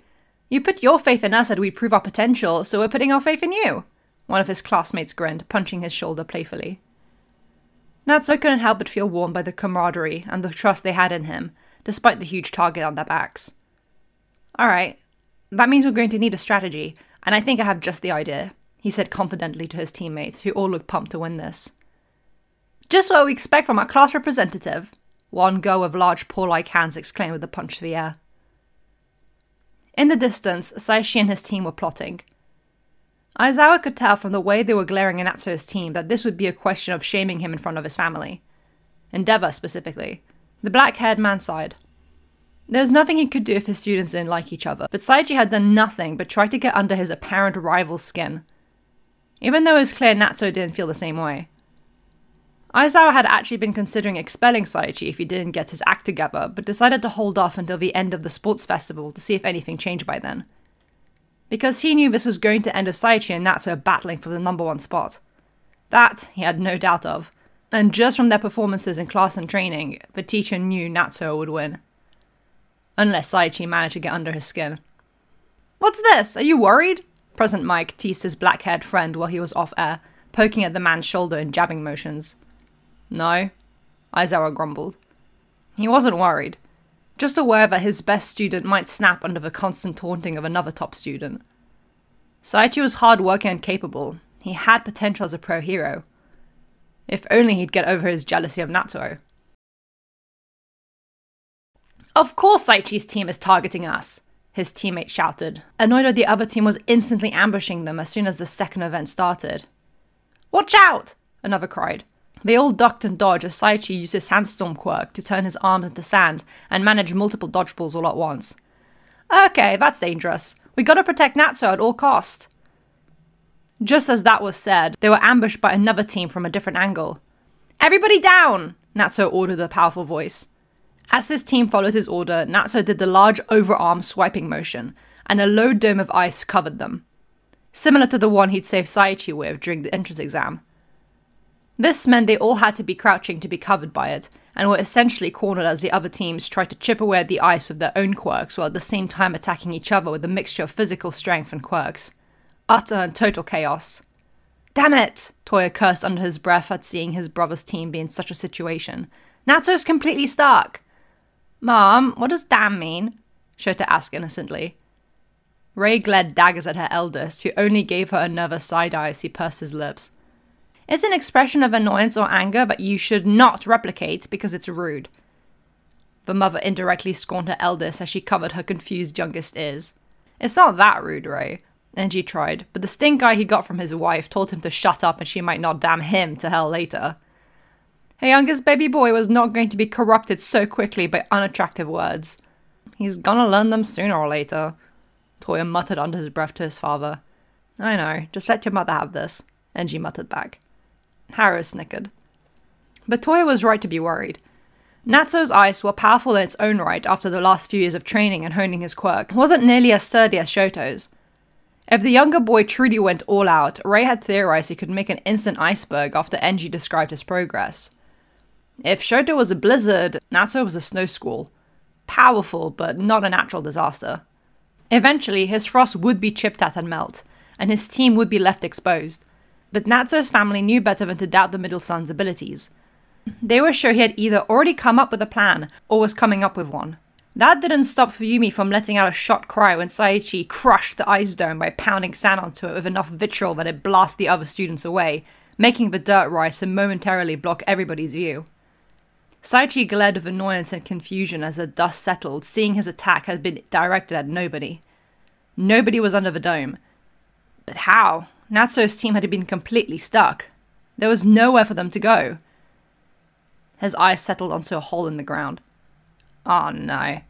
"They're underground!" Saichi yelled to warn his team, but it was too late. The attacked were now the attackers. Suddenly the ground started shaking violently under the students still around them now melting frost, throwing them all to the ground as it started to crack and cave in. They all let out shouts of surprise as earth gave out and pulled them into a deep pit. It was no random shape, perfectly circular and dug out. Everybody was too caught up on what was happening on this side of the arena, but nobody realized that Natsuo's team were completely overpowering one of the other teams, before disappearing underground again. Too little too late, the audience noticed that said team was covered head to toe in white chalk, looking completely dazzled at the sudden attack. On top of that, the dodgeballs were all disappearing from the field, leaving little for the others to collect and reuse. With 2 teams in the pit, one covered in chalk and one underground, that left 3 teams still battling it out, but the attack stopped short when they realized that something was very wrong with the other students. "What's happening?" Shota asked, curious, brain not registering what his eyes were seeing. Toya's clicked though. He started hopping on his toes and let out a high-pitched squeal which caught his entire family's attention. Before they could ask what he was so excited about, the family's eyes were back on the arena as yet another set of cries could be heard. Yet again, Natsuo's team had appeared and disappeared, obliterating a second unfortunate team. That left too, and they became visibly paranoid, looking around, below, above, to the left and right, trying to figure out from which corner the hidden team would appear from. Something popped and cracked between the two remaining teams, which made them jump and instantly throw the balls at each other in shock and paranoia. Both teams coughed, spluttered, and groaned as they became covered in chalk and getting dodgeballs in the face and gut. Meanwhile, Saichi was trying to drag himself and his team out of the pit using his sandstorm quirk, grumbling and hissing the entire time. The other team that had been stuck down with them tried to do the same, but they didn't have a prehensile quirk like the sandy-haired boy. With a quick glance of a timer, he snarled as they only had 1 minute left. "Damn it," he spat as he finally flung his teammates out of the pit. "There's no time! Get dodgeballs and pelt the other team!" Like mice caught in an oil trap, the final team had no way to climb out, and could only try and protect themselves as Saichi's team rained with chalk-covered dodgeballs upon them like hail. Safe to say, the bottom of that pit was more chalk than dirt by the time the clock ran out. "That concludes the second event," President Mike announced as Midnight raised her flail up. "But we seem to be missing a team. Oh, no, there they are." At President Mike's voice, Natsuo's team had crawled out from the earth looking disheveled with dirt in their hair and wrinkled blue uniforms, but completely free of chalk. First to crawl out was the big-pawed girl, then the boy that sat in front of Natsuo in class, then Natsuo and the others, all looking frightfully proud of themselves with bright, cheeky grins. "We did it!" A short girl dusted herself off from all the dirt collected in her once neatly brushed hair as she smiled at Natsuo. "Way to go! Your plan worked!" "Only because you guys did your part so well. I couldn't have done it on my own." The boy shook his head, but meeting his teammate's grin. "Nah, come on, don't humble yourself." The first girl with large paws whined as she demanded a high five from him. "She has a mole quirk," Toya excitedly explained to his confused family. "Her hands are mole paws. That's how they've been digging underground with such ease. Look, the ground is littered with holes. They've been using the chaos of the free-for-all nature of the event to nab the dodgeballs without anybody noticing. That's how they made the pit." Mole Girl had been the saving grace for Natsuo's team. Before the event had started, Natsuo had discussed with his team what potentially could happen. He knew for a fact Saichi would have it out for him and had foreseen an ambush coming their way. Once that had happened and they were all trapped under Natsuo's dome, the team had given Mole Girl time to dig by reinforcing Natsuo's ice with their quirks. One student emitted a plaster-like substance to give that little bit more support. The short girl aided the digging one by using her softening quirk to make the ground less resistant to dig down. With the dome starting to cave in, the team hopped into their underground escape, and Mole Girl broke down the foundations of the earth to create the pit. Once Saichi and his multi-dodgeball handling quirk were out of the way, they had the freedom to get the other teams. The popping and cracking that had distracted and scared the last two teams was from the boy that sat in front of Natsuo in class. His popping candy quirk. Little candy-looking clusters that made a lot more noise than they hurt, but when thrown at frantic, jumpy students, worked like a charm. Enji couldn't be prouder as he looked to Natsuo in the arena, the boy and his friends having gone to help the team still stuck in the pit. Saichi was helping too, but glaring angry daggers at the other student. Enji felt worried. Such an angry expression on a young boy, it felt wrong. As rude as the child had been to his son, Enji couldn't help but feel parental concern for the sandy-haired boy. Eyes flicking up, Enji saw his father's expression as he also looked worried. With all teams saved from their various perils, they collected back in front of Midnight. Visibly, only one team was completely chalk-free, Natsuo's, but they were covered in dusty dirt. All the others, save for Saichi's, were covered head to toe in chalk. Some more than others, some with their faces particularly powdery, with some bloody noses. That made Natsuo's team the clear winner, having all their points remaining, and Natsuo distinctively spotless. Saichi's team, being the least chalk-covered, also passed. The others were all disqualified, which meant that 12 students would be heading into the one-on-one fights. A much-needed lunch break was announced, and before the rest of the family could react, Shoto and Toya had sprinted out of the audience area to find their brother. "I'm glad that Toya's gotten more comfortable," Hara said softly as she and Enji walked casually towards a cafe to get some food and snacks for Rei and Fuyumi, who were keeping their seats. Especially in that second event. "Me too," Enji nodded. Seeing Toya with that giddy spark in his eyes, the same one he'd had since he was a little toddler, it brought Enji an inner peace like no other. "That kid, Saichi Higawara, you're worried about him." "I am," Hara replied, serious eyes looking to his tall son. "He's too young to be so angry. You agree with me, surely?" I do. The redhead nodded, although an uncomfortable ache settled in his chest. The angry look, it was far too familiar. He'd seen it in the mirror before, in his younger years. But he'd only noticed it up in Sekoto Peak that one time he looked into the lake's water when camping with his father. It had been his first year of UA too, some time after the sports festival. I understand why you were concerned for me. At the time. He paused, trying to find the right words. I'm sorry for worrying you and being difficult. Nothing was said as the words were uttered, Harrow looking at the drinks to bring back to the family. After a couple moments, the older man looked to his son with a fond smile, softness in his eyes that could only come from a loving father. Parents always worry, as you know, he said sweetly. And you weren't being difficult. You were a teenager. A lot is happening during that time. It's confusing and stressful. It was like that with Toya and Fumi. It'll be that way with Natsu and Shoto. Of course, it will come in different forms depending on the kid, but at its core, it's all the same. Harrow placed a warm hand on Enji's elbow. Being a teenager is difficult, and parents are there to help guide through it. As much as you might find us embarrassing and annoying. Harrow laughed softly. Enji smiled at his father's warmth.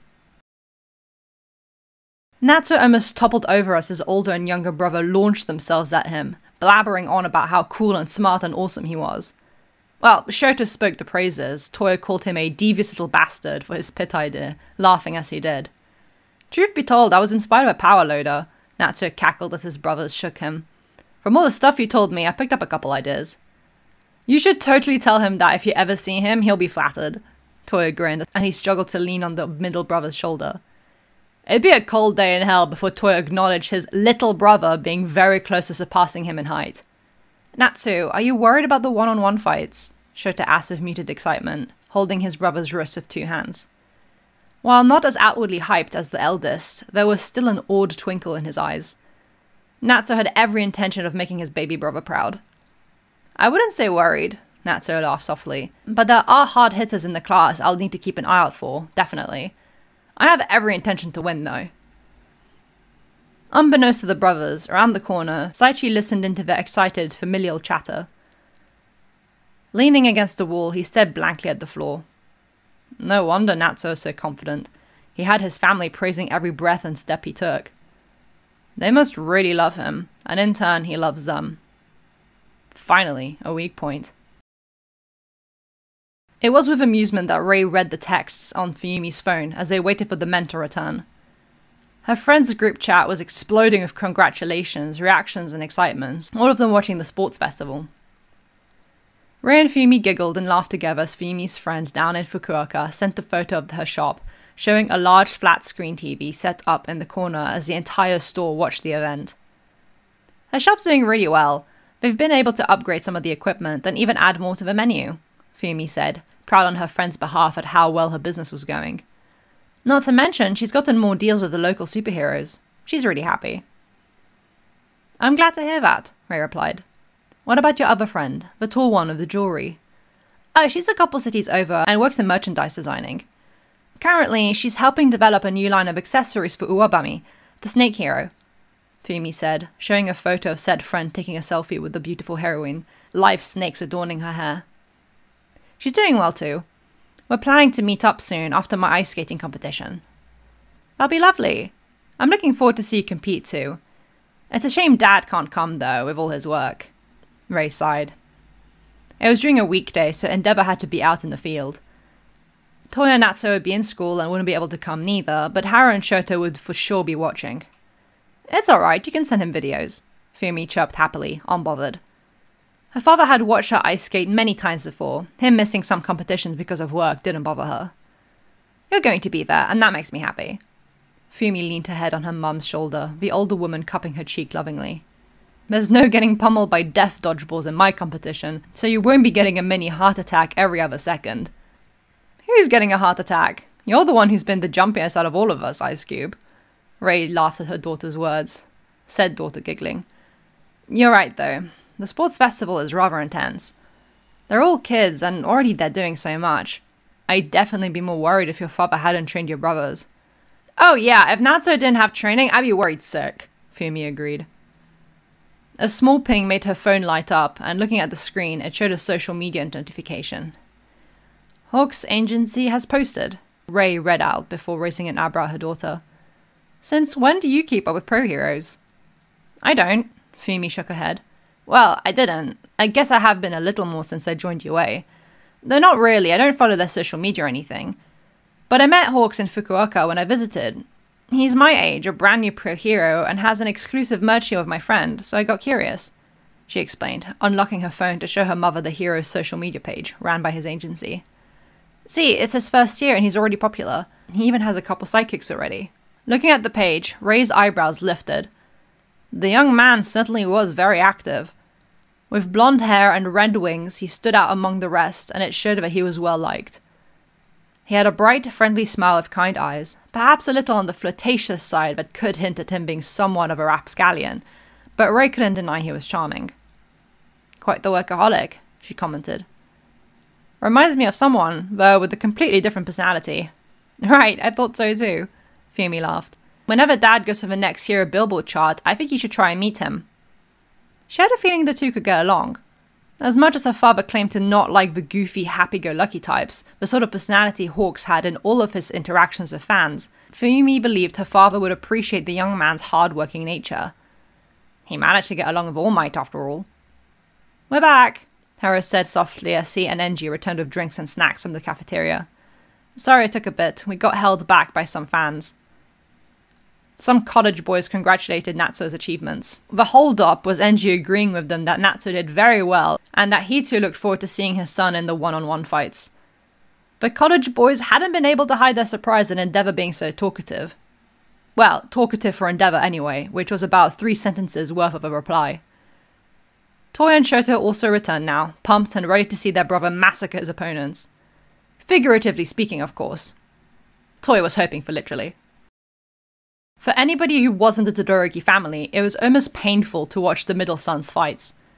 His first one against a 1B student ended in 10 seconds flat, Natsuo only needing to rush at his opponent on his frost to make them lose their footing and push them out of the arena's lines. The second fight had ended much the same, though Natsuo did get a few nasty scratches from his classmates' thorn-like whips that grew from the base of her neck, her hair shaped like roses. Thankfully, he'd managed to freeze those fairly quickly once the girl had missed her attacks against him. As if the first 2 events hadn't made it obvious enough, it was blatant that Natsuo had a much deeper understanding of his abilities and limits than the other students did. Aizawa already knew this and was unsurprised. Just like with Saichi when he won his first 2 fights as well. The boy knew how to use his sand arms to his advantage within his limitations, and while not to the extent of Natsuo, there was without a doubt his father, Snatch, had trained him to some capacity. Unlike Snatch, Saichi isn't able to turn the entire of his upper body into sand yet, only his arms. But Aizawa was sure that the boy would be able to attain that milestone, given he didn't get expelled first for his bad character. With the first 2 rounds of fight over, that left them with an uneven number of 3 students. Saichi, Natsuo, and a 1B girl. It was decided that Saichi would fight against a 1B student, as Natsuo needed tending to his scratches lest he wanted to keep on bleeding. It was surprising how thorn pricks could hurt so much and take a while to stop bleeding. You know, I used to see your father daily, Recovery Girl huffed as she smooched Natsuo's hand, the latter cringing a bit. He'd seen his brother be on the receiving end of the smooches a number of times when he was at the hospital, and never once had he envied him. Always training, always pushing himself to the point of exhaustion. We had to ban him from after-school training, and even then he was sneaking off to train without your grandfather's knowledge. So that's where Toya got that from. Runs in the family, I guess. Natsuo laughed lightly, watching with fascination as the scratches disappeared almost magically. Maybe. You seem far less reckless, though, the old woman commented, cleaning the blood off the teenager with the wipe, before looking at Natsuo's fingers carefully, feeling the body temperature. It was cooler than an average person's, but on par for an ice quirk user. From her time looking after and getting to know Ray, she'd grown accustomed to this. Natsuo's temperature was regular for him.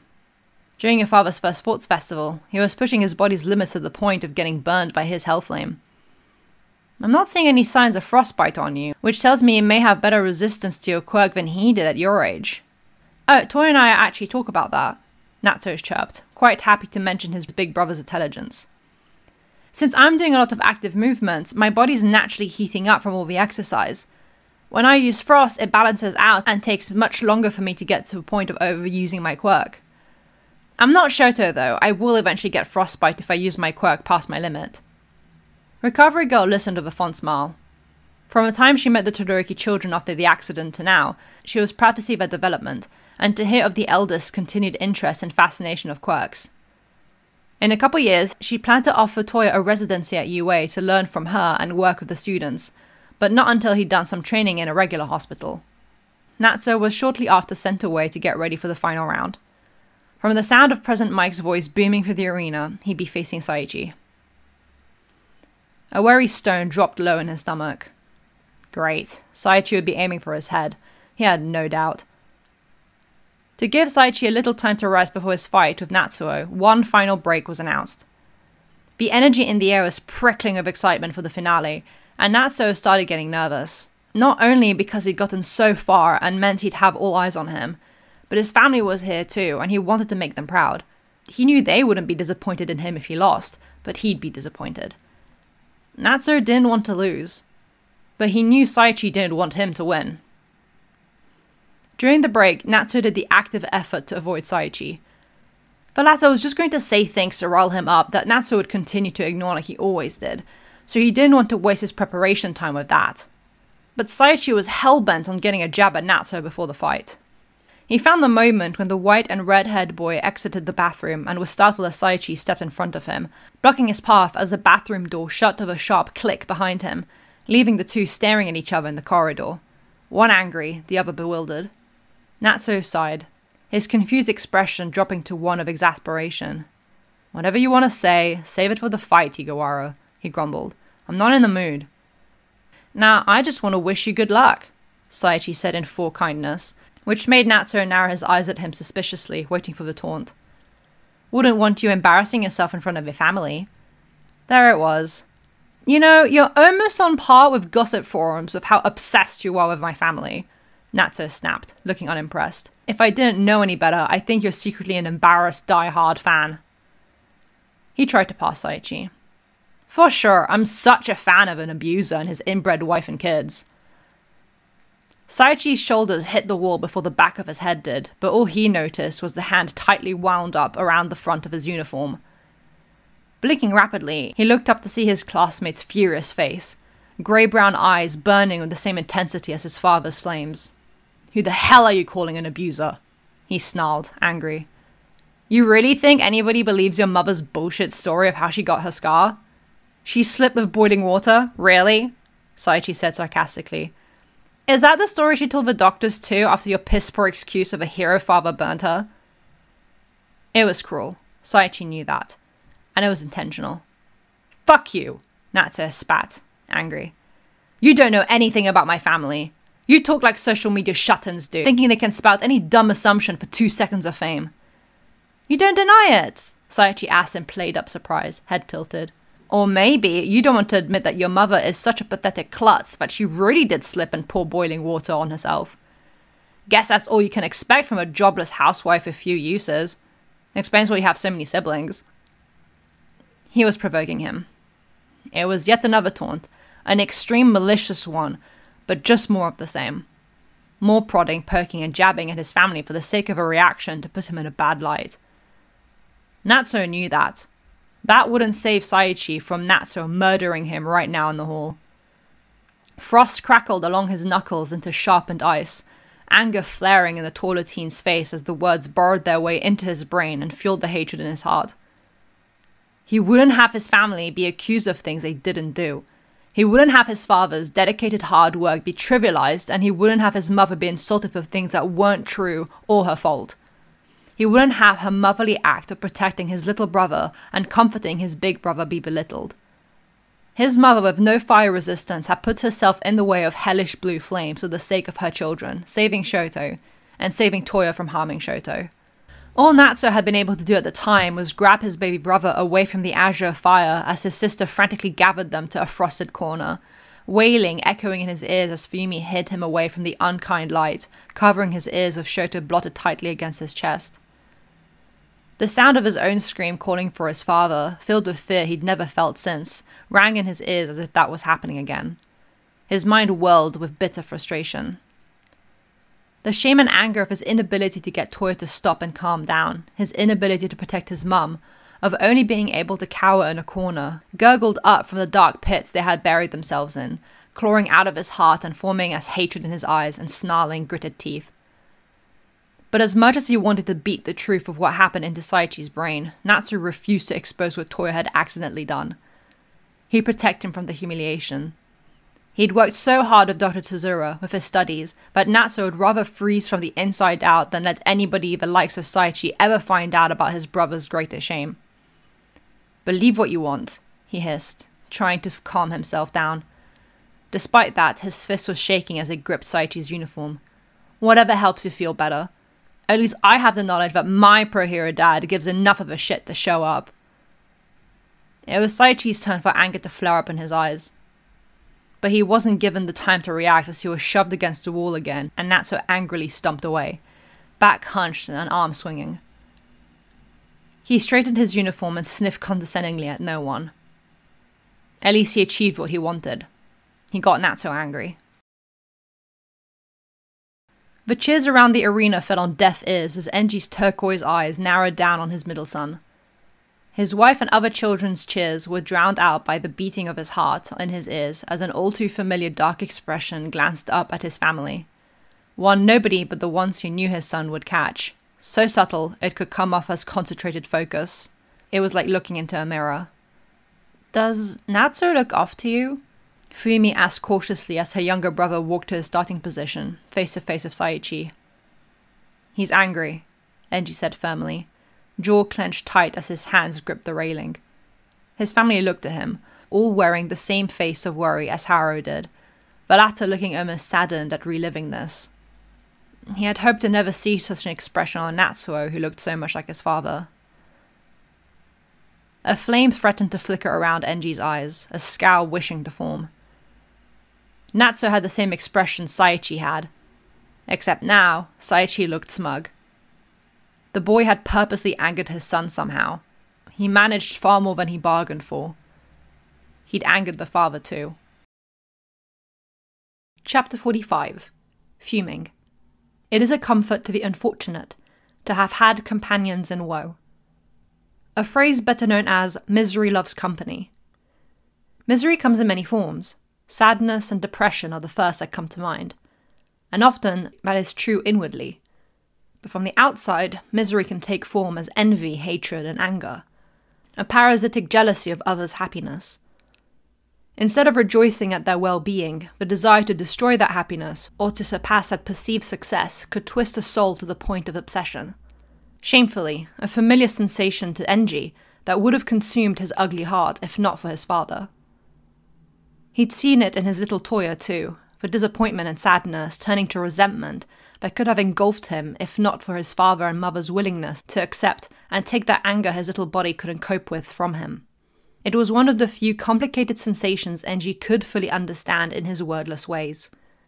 He could empathize with Saichi and his clear distaste towards those who seemed to have it easier than him. But not when the parasitic boy was throwing his son off focus. Natsu was agitated and blinded with desperately restrained anger, poisoned by something Saichi had done or said. It was clear as soon as the final fight started, as Natsu was instantly lashing out. Powerful but unfocused swipes, kicks and punches, shaking fists and unstable footwork fueled by crumbling frost that Saichi took every advantage of. An infuriating smug smirk on the long-haired boy's face as he dodged and blocked for a bit until he returned the attacks. Just like he thought, anger made Natsu irrational. Much like he'd done with the ball-throwing test on their first day, Saichi whipped his sand towards Natsuo, but with a fist-like sand formation at the end that cracked against the boy's chest with the same force as a charging ram. Natsuo crashed to the ground, landing on his shoulder awkwardly as he rolled backwards. He skidded to find his footing and get back into the fight. He was far too aware of the dangerously close limit of the arena behind him. The stinging on his shoulder was numbed by the pain of something pressing into his chest, his breathing a painful wheeze. But he had no time to worry about that as a fast-approaching shadow loomed above him, wincing at the sun before Saichi quickly eclipsed it. He had used his sand to launch into the air and punch downwards onto Natsuo, planning to crash him down into the ground. Instinctively, Natsuo leaned back to block, but he slipped in his crouched position and fell backwards, barely catching himself on his hand right just by the white line. It stung. His wrist was at an awkward angle. In his desperation, Natsuo summoned a spiked ice wall to protect himself, which took the hit from Saichi's sand fist punch. But since it had been formed in a panic, the ice was brittle and broke under the pressure, icy fog rising. It gave enough time for Natsuo to scramble away, getting back into the middle of the arena. His breath was coming short as Saichi gave him no time to recover. His wrist throbbed with an uncomfortable warmth, and the pain in his chest only worsened as his vision blurred from his opponent connecting a punch to his jaw. Natsuo could feel his skin being scraped from the impact of the rough sand, the wound stinging at the granulated residue left behind. Not to mention that it got into his eyes and nose, an urticate sensation spreading through the latter as his nose bled, making him blind and coughing before he was kicked in the side and sent stumbling. Tripping on his own feet, Natsuo collapsed to his hands and knees, panting and wheezing as he frantically wiped the sand out of his eyes, blood smearing across his face from where it dripped from his nose. Pained tears dripped from his eyes as his body tried to reject the foreign objects, his vision blarily returning.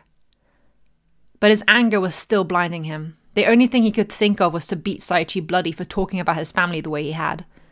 Yet, try as he may, his emotions and fury were making him attack wildly and recklessly, his training being thrown out of the window with the same anger as a drunkard throwing a beer bottle against the wall, shards scattering across the metaphorical room like Natsuo's shoddily formed ice. Above him, Saichi was panting too, but smug. He knew he'd gotten to his classmate, had pushed all the right buttons to get under his skin. "Not so confident now, are you, Todoroki?" Saichi hissed lowly, barely audible as Natsuo's head lifted, glaring up to him with tearful eyes. They weren't from any emotion, only a physical reaction to his body trying to protect itself from the sand, but satisfying nonetheless. "Now you get to feel like the rest of us." Of course that's what this was about. Saichi dragging Natsuo down to his level from his assumed high horse that was about as real as a hologram projection of the animal. Natsuo's anger peaked, screaming body ignored as he lunged at Saichi. The sudden movement did take the boy by surprise, yet he narrowly dodged the elbow aimed at his nose. "What the hell is wrong with you?" Natsuo shouted, not caring what people thought about his fury. The mutters of the audience, surprised by his lashing out, were non-existent to Natsuo, as he glared at the most infuriating person he'd ever met in his life. "Are you that sad and pathetic, but the only way you can win is by making me angry?" The words seemed to strike something in Saichi, his eyes twitching, but his smug look didn't go away. Around him, his sand swirled like a protective ring, floating sand fists by his side that he could easily swing from a far distance to attack Natsuo. "Nah," he breathed out, keeping his composure. "It's just fun to watch you lose it." Normally, something about that would clear Natsuo's thoughts, make him latch onto those words and try to understand the meaning. Normally, he'd noticed the watery bitterness in Saichi's eyes as he readied another attack. But Natsuo wasn't normally angry. He wasn't normally blinded by pure, unadulterated rage that made his blood feel like boiling lava, but made his body flash cold and hot in a sickening way. Every nerve and muscle in his body was twisting itself with the want to hurt. His mind was a mess, his footing was sloppy, and his body was stuck in a fight-or-flight response, unable to move in the way he wanted to, only reacting to Saichi's attacks and provocations. A frustrated shiver ran through his body at the thought that if maybe his ice was stronger, he could take Saichi out in one go, like Shota had proved himself capable to in their training. But Natsuo's ice isn't as powerful as his little brother's. Gigantic attacks quickly froze his body from the inside out, and he couldn't afford to shoot such an attack at Saichi only for it to miss in his blinded anger. Natsuo was backed into a corner, excruciating pain thrumming through his body from various sources, breath thin and painful, mind spiraling, while Saichi glared with confident amusement. It was like a dark, thundering cloud had come over the arena, an engulfing, suffocating energy that made everybody sit in their seats with the same discomfort of school children watching another be yelled at by a teacher who could and would hurt you, frozen with the fear of being perceived. Natsuo was that sentiment, but Saichi was the one in control. He was pulling the strings. "Natsuo!" As if the Shinto god of wind, Fujin himself, had sent a thunderous gust of wind through the arena, the oppressive cloud of anger was blown into insignificant particles of shock and surprise, the entire stadium jumping at Enji's roar. Including Saichi and Natsuo, the former paling in shaken fear as if Endeavor had grabbed him by the throat directly, and the latter in startlement. He looked up to his father, eyes wide and mouth slightly agape. Even the rest of his family looked to the patriarch with surprised, wide eyes, Shoto leaning so far away from him he almost fell backwards. Despite the ferociousness of his father's voice that could rival even the angriest of ancient gods, no anger could be seen in the red-headed man's face. A scowl, intense blue eyes, and his signature flames flickering out his eyes, but no bitterness. Only unshakable authority. "Focus!" his father yelled now that he had his son's attention. Natsuo blinked rapidly, and not because of the sand this time. He could breathe a little easier, his throat opening as his father's entire attention was on him, seeing him. "Yeah, kick his ass, Natsuo!" Toya wasted no time in following his father's footsteps, a voice not nearly as powerful but clearly inherited from his father. Minus the vulgarity. That was all Toya. Mutterings and mumblings among the crowd finally caught Natsuo's ears, some disapproving, some amused. If you were the rest of the Todoroki, you were embarrassed, or if you were Shoto, you were perplexed and leaning very far away from both your father and older brother. Last time somebody in his family had yelled like that, he'd almost gotten a fire blast to the face. "Fuyumi, how does Toya know he has a donkey?" Shota asked Fuyumi in pure innocence, completely confused. "And why does he want Natsuo to beat it up?" "Oh, that's..." Fuyumi got a little flustered. Shoto may be 11 now, but he'd been rather sheltered from cuss words, having been homeschooled his whole life, and being friends with Tenya Ida, who would never use such language. "It's a vulgar word for butt, Peppermint." "Oh," Shoto replied flatly. Rei was going to have many things to scorn Toya about later for introducing Shoto to the world of vulgarities, such as ass and damn. Her disapproving glare went completely ignored as Toya's face split into a mischievous, scowling grin. The whole scene was completely ridiculous. Saichi shook himself out of his stricken fear to scowl at Endeavor, only for his head to snap as he heard laughter. Natsuo was laughing, shoulders shaking. The laughing boy could feel his face become a bright red and his cheeks freeze in embarrassment as frost climbed up his neck past his collar. But even so, his mind settled. His father and brother being so ridiculous, combined with his mother's inherited soothing ice, it eased his bubbling, angry thoughts. It cut through Saichi's strings like sharpened scissors. Inhaling deeply, Natsuo full-body shuddered and shook his head, squaring up his shoulders as he lifted his head and grinned confidently at Saichi, mirroring his brother's expression. It was frustrating how quickly Natsuo bounced back from his anger just from his family yelling a couple things, even with the pain in his body. It angered Saichi, and it showed.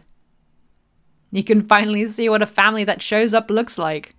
Natsuo steadied his footwork, looking Saichi straight in the eyes with the confidence only someone who knows his worth can have. "This is the only time you'll experience it." Natsuo wasn't sorry for the way something painful snapped in Saichi's eyes as he said that. The guilt would get to him later, but right now he was fighting. Aizawa knew Saichi lost the moment the boy threw all of his sand to attack Natsuo with a furious yell of effort. Natsuo saw it coming. Seems Saichi can't handle a taste of his own medicine. He met Saichi's sand with his own attack of ice, placing his foot firmly on the ground as he called for a cascade of ice to sprout up. Not blinded by rage anymore, he could rationally come up with a plan. Having purposefully made the ice brittle, the arena was filled with icy, powder-like fog when the sand collided with it. The mixture of granulated, particle-sized ice with the rough sand made Saichi's eyes sting and cough, especially when the humidity of melted ice settled in. Furiously blinking to regain his vision, he glared at the foggy horizon, unable to see more than a couple steps ahead of him. From the outside, it looked like a raising cloud of smoke, the audience unable to see what was happening neither. Movement caught Saichi's eye, and he saw Natsuo's shape. "There you are!" he roared at the figure, sending all the sand he could to blast his classmate to hell. The movement was so vicious that it blew the rest of the fog clean away, clearing the fighting ground as the sand hit its target, and a frightful cracking sound was heard, a mix of bone splitting and glass shattering. The sound was horrific. For a moment, Saichi's blood ran cold. His arms reformed by his side. He hadn't wanted to do anything that sounded like that to Natsuo, only humiliate him. What had he done? As the fog in his vision cleared, Saichi's eyes settled on ice. Broken ice. Very vaguely in the shape of a person. Toya grinned. The ice on the fist that punched the side of Saichi's face was felt before the rest of the impact followed. Covering knuckles not to protect them but to reinforce the attack, the frosty sensation dug into Saichi's cheek, threatening to crack teeth before the pain of the punch hit. Where had it come from? How could he have missed Natsuo's form in the confusion? He wasn't exactly small. Those thoughts whirled in Saichi's mind as his body toppled and rolled, hitting the ground hard with his face in the ground, the left side of his cheek pulsating at the flourishing pain.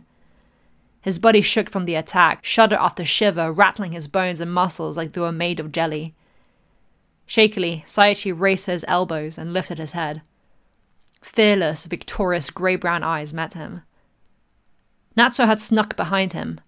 He'd used his eyes to distract Saichi and had managed to punch him so hard the boy was sure he had a minor concussion. A beat passed. "Saichi Higawara is out of bounds," Midnight's voice announced from her side of the arena, flail raised high. "Natsuo Todoroki wins!" Roaring applause echoed through the arena at the announcement, joined in by prisoned Mike, which only added to the growing noise.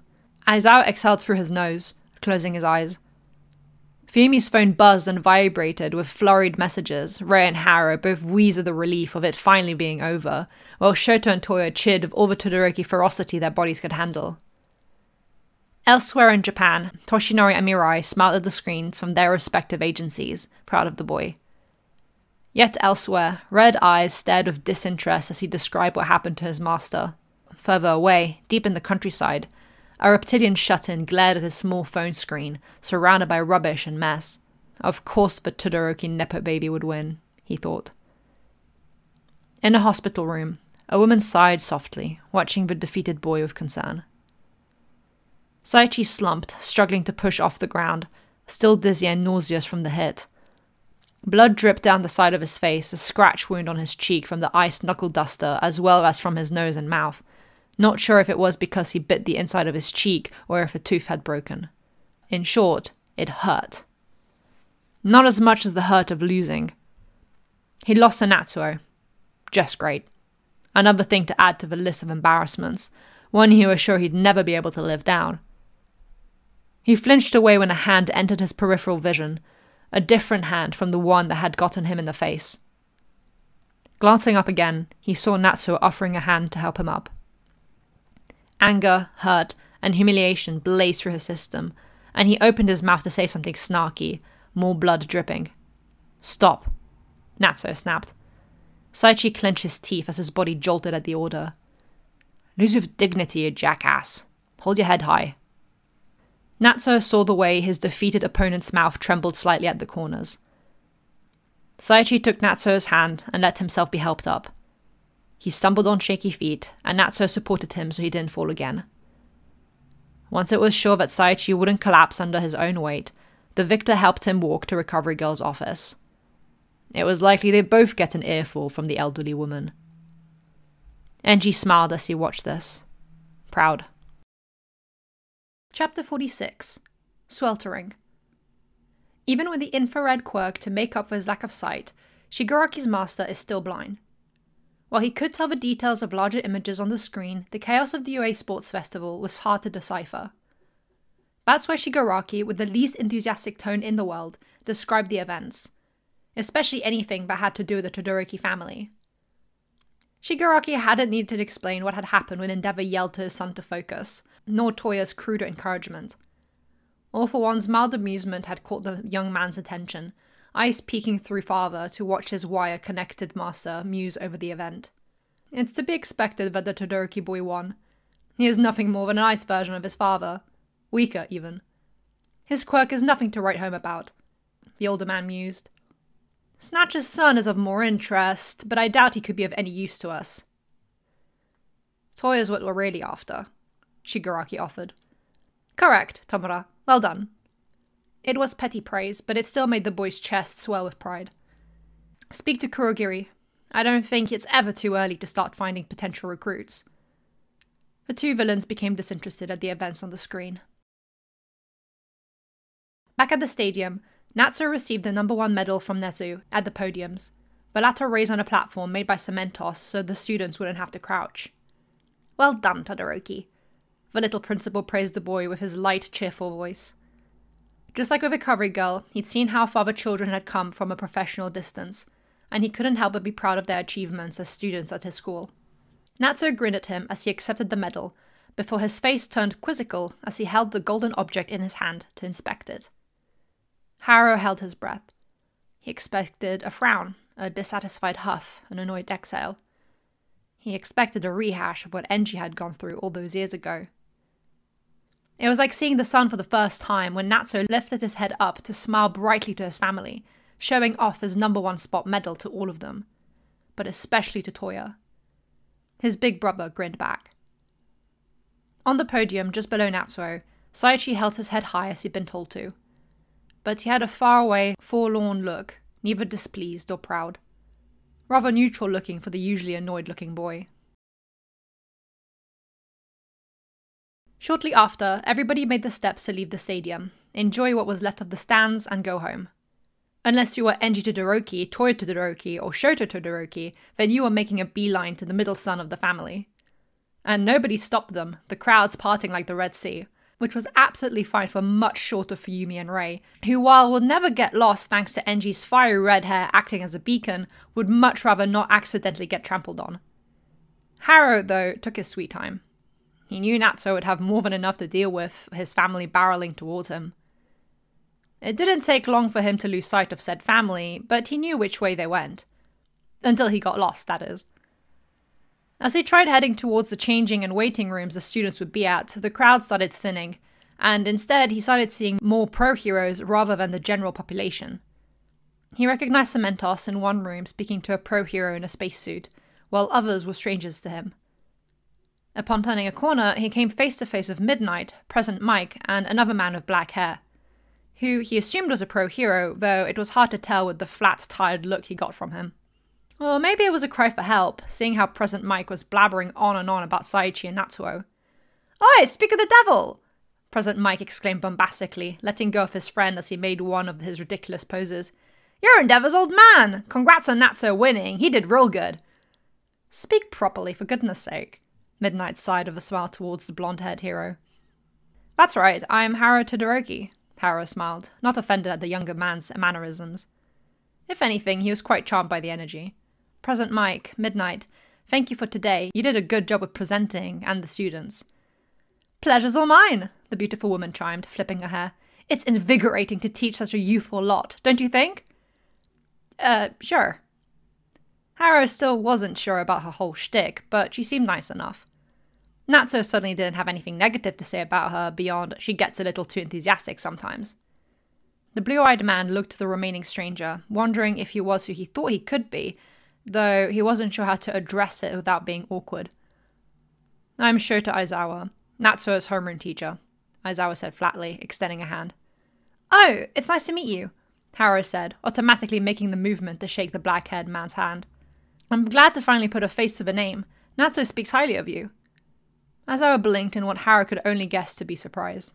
"Are you heading to meet him now?" the UA teacher asked as he placed his hands in his pockets. "Yes, with the rest of the family, but I think I might be a bit lost now," Haro said sheepishly with a soft laugh, rubbing the back of his head. Truthfully, Endeavor's father was nothing what the three UA teachers had expected. He was gentle, soft-spoken and warm, not to mention smiling. Then again, they didn't know what his son was like at home. Endeavor could be completely different as far as they were aware. "I'll take you to where he might be," Aizawa offered.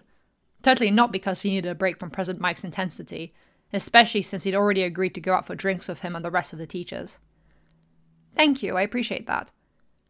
With a polite nod to the smiling Midnight and Present Mike, Haro followed Aizawa down the corridor. For a while, it was silent, just the two men walking side by side. Haro side-glanced at Aizawa. He didn't look like a teacher, but from what Natsuo had told him, he was a solid and effective one.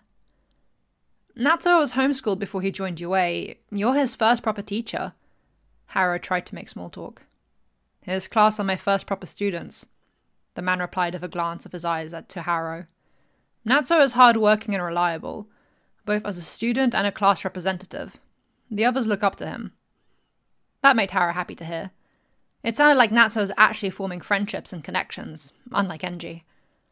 Speaking of others, I don't mean to speak poorly of him, but Higawara's attitude has been quite distressing to Natsuo. How come you haven't done anything about that? Hara asked. Aizawa stopped walking, so the older man did too, looking at him questioningly. Natsuo hasn't brought it up to me, Aizawa replied. But surely you knew. The teacher nodded, which confused Haro. So why didn't you do anything? Mr. Todoroki, I understand you're an elementary school teacher. It was Haro's turn to nod at Aizawa's statement. Hero school isn't the same as regular school.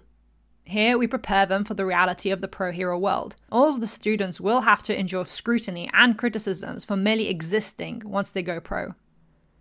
Haro was all too aware. His sons were Endeavor and All Might. He knew what contrasting feedback the unlikely brotherly pair got. But it didn't sit right with him that even high school students in their first year were just meant to deal with what Haro would personally label as bullying. I know, and I'm not saying I expect Natsuo and Higawara to get along, but don't you think this sort of vindictive nature Higawara has would become disruptive in the long run? It's not that he believed Aizawa was a bad teacher or mishandling the situation. He was right, Hero schools, and especially UA, were not regular high schools. The teachers were completely different to those like Haro. As was obviously the case with the shaggy man in front of him. I do. Well, that just confused Haro even more. It's why if after the sports festival, and after the fight they just had, if Saichi doesn't get it together, I'm expelling him. Haro winced. He didn't want that. I'm sorry, Mr. Aizawa, but I really don't approve of you expelling students based off some personalized regulations. The man admitted, though it looked like it pained him to say it. There was nothing more than he hated than calling out a teacher's practice, especially when he didn't know them well. Natsuo may accept your decisions, but I believe it to be frightfully unfair. Those students on their first day surely had potential if given the time, guidance and opportunity to grow. Aizawa and Haro stared at each other for a moment. A very long, awkward moment. Honestly, it was making Haro sweat. Then Aizawa grinned. A mischievous, toothy grin, one Haro would expect to see on Shoto whenever he ate the last pudding in the fridge. The UA teacher crooked his finger in a come here motion to the older man. Haro obliged. Being of similar height, he didn't need to lean down too much to listen to what Aizawa had to say. Those students I expel, he started, letting the words purposely hang in the air. They don't actually get expelled. Haro blinked, then leaned back in confusion. What? They don't get expelled. Failing students get re-enrolled and are taught by a different homeroom teacher, Aizawa explained. They were all there in the sports festival. Well, none of them made it to the second event, so I doubt my class even realized they were there in all the chaos. The Todoroki grandfather was gobsmacked, and it showed. Aizawa might have laughed if he was the laughing type. But why? That sort of stress and panic, the disappointment the students must have had before they were re-enrolled, that must have been awful. What good reason could this new teacher have to do such a thing? Just because you don't think they had potential? Then it hit Haro like a freight train. That kid, Loud Cloud, the one Shota had met all those years ago, he'd been a friend of Aizawa's, and Present Mike. That kid had died as a student in his second year. He remembered the many conversations he, Enji, and Rei had had about his son training the boys. His fears of what happened to the UA student he'd met happening to Natsuo and Shoto too, which is why he encouraged them to push themselves. Something must have changed in Haro's expression, because Aizawa's turned to one of slight suspicion. That's not the reason, is it? Haro muttered softly, eyes gentle with understanding. Something caught in Aizawa's throat and he cleared. If the students don't take their training seriously, they'll never be pro-heroes, he deflected. Hence why if Higawara doesn't tighten up his attitude and continues obsessing over his one-sided issues with Natsuo, I won't teach him. He will become disruptive, and he will fail, no matter if I expel him or not. His career will end up like the fight. That's what it was. The fake-out expelling was a means to shake up the students, a taste of the consequences that they didn't work hard and fell under expectations. Because in the real adult world, that meant death to pro-heroes, at worst. At best, life-altering injuries. Harrow couldn't say he agreed with that method. But he wasn't a pro-hero, only related to them. It wasn't the same, and he didn't have the inside knowledge for what they face on a daily basis. The worst he had to deal with every day was a badly kicked ball aimed at his head. Nothing would compare to the potential daily threat of death villains caused, even if he did have a run-in with death once. But if Aizawa truly had experienced the death of a friend in a pro-hero setting at such a young age, Harrow understood his reasoning. And Natsuo liked him, which is all that mattered to Harrow in the end. Well, I can't claim to understand or agree, he admitted softly before smiling at the younger man. But I know Shoto is looking forward to being taught by you, so you can't be doing all too bad a job. A light laugh left him. Aizawa stared with half-lidded eyes. Then a smile pulled at the corner of his mouth. Natsuo was the one to rush his brothers this time, the three brothers laughing and clamoring loudly at the middle brother's win. Until they all complained even louder as their father crushed all three of them in his own hug, the much taller and stronger man leaving them wheezing against his chest. "Thanks for the save, Dad! Toya!" Natsuo wheezed like an elephant was sitting on his chest, stuck between his older and baby brother. If Natsuo squinted, he could maybe assume that his father was proud of him. Maybe. Just a little bit. "Won't have been of much use if we die here," Toya said in a choked voice as he aggressively tapped his father's arm. "Mercy, we plead for her." With very little desire to, Enji did free his sons and let them back on the ground, only for Natsuo to have his mother and sister praise him for his achievements and hard work. It was about at this stage that Enji realized they'd lost his father in the crowd, but knew UA was safe enough that nothing would happen to the older man. He had a mobile phone, they'd find each other eventually. Though he had no need to worry, as just when Rei was done fretting and worrying over Natsuo's potential injuries from his fight with Saichi, he did have broken ribs digging into his lungs after all, but Recovery Girl fixed it. Harrow appeared from around the corner, a black-haired man making himself scarce before the Todoroki family could notice him. "I'm fine, really, Mum," Natsuo tried to reassure. "It's going to be sore for a few days, but they're all healed. Should have seen Saichi and knocked out a whole tooth that Recovery Girl had to put back in place." "That's not at all reassuring," Rei lamented, holding her baby's face in her hands.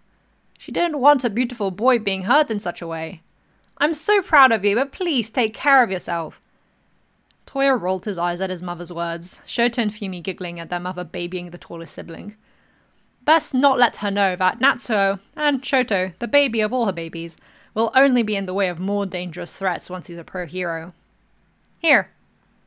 Toya heard Natsuo's bright chirp before he felt something being placed over his head and land with a noticeable weight around his neck and on his chest.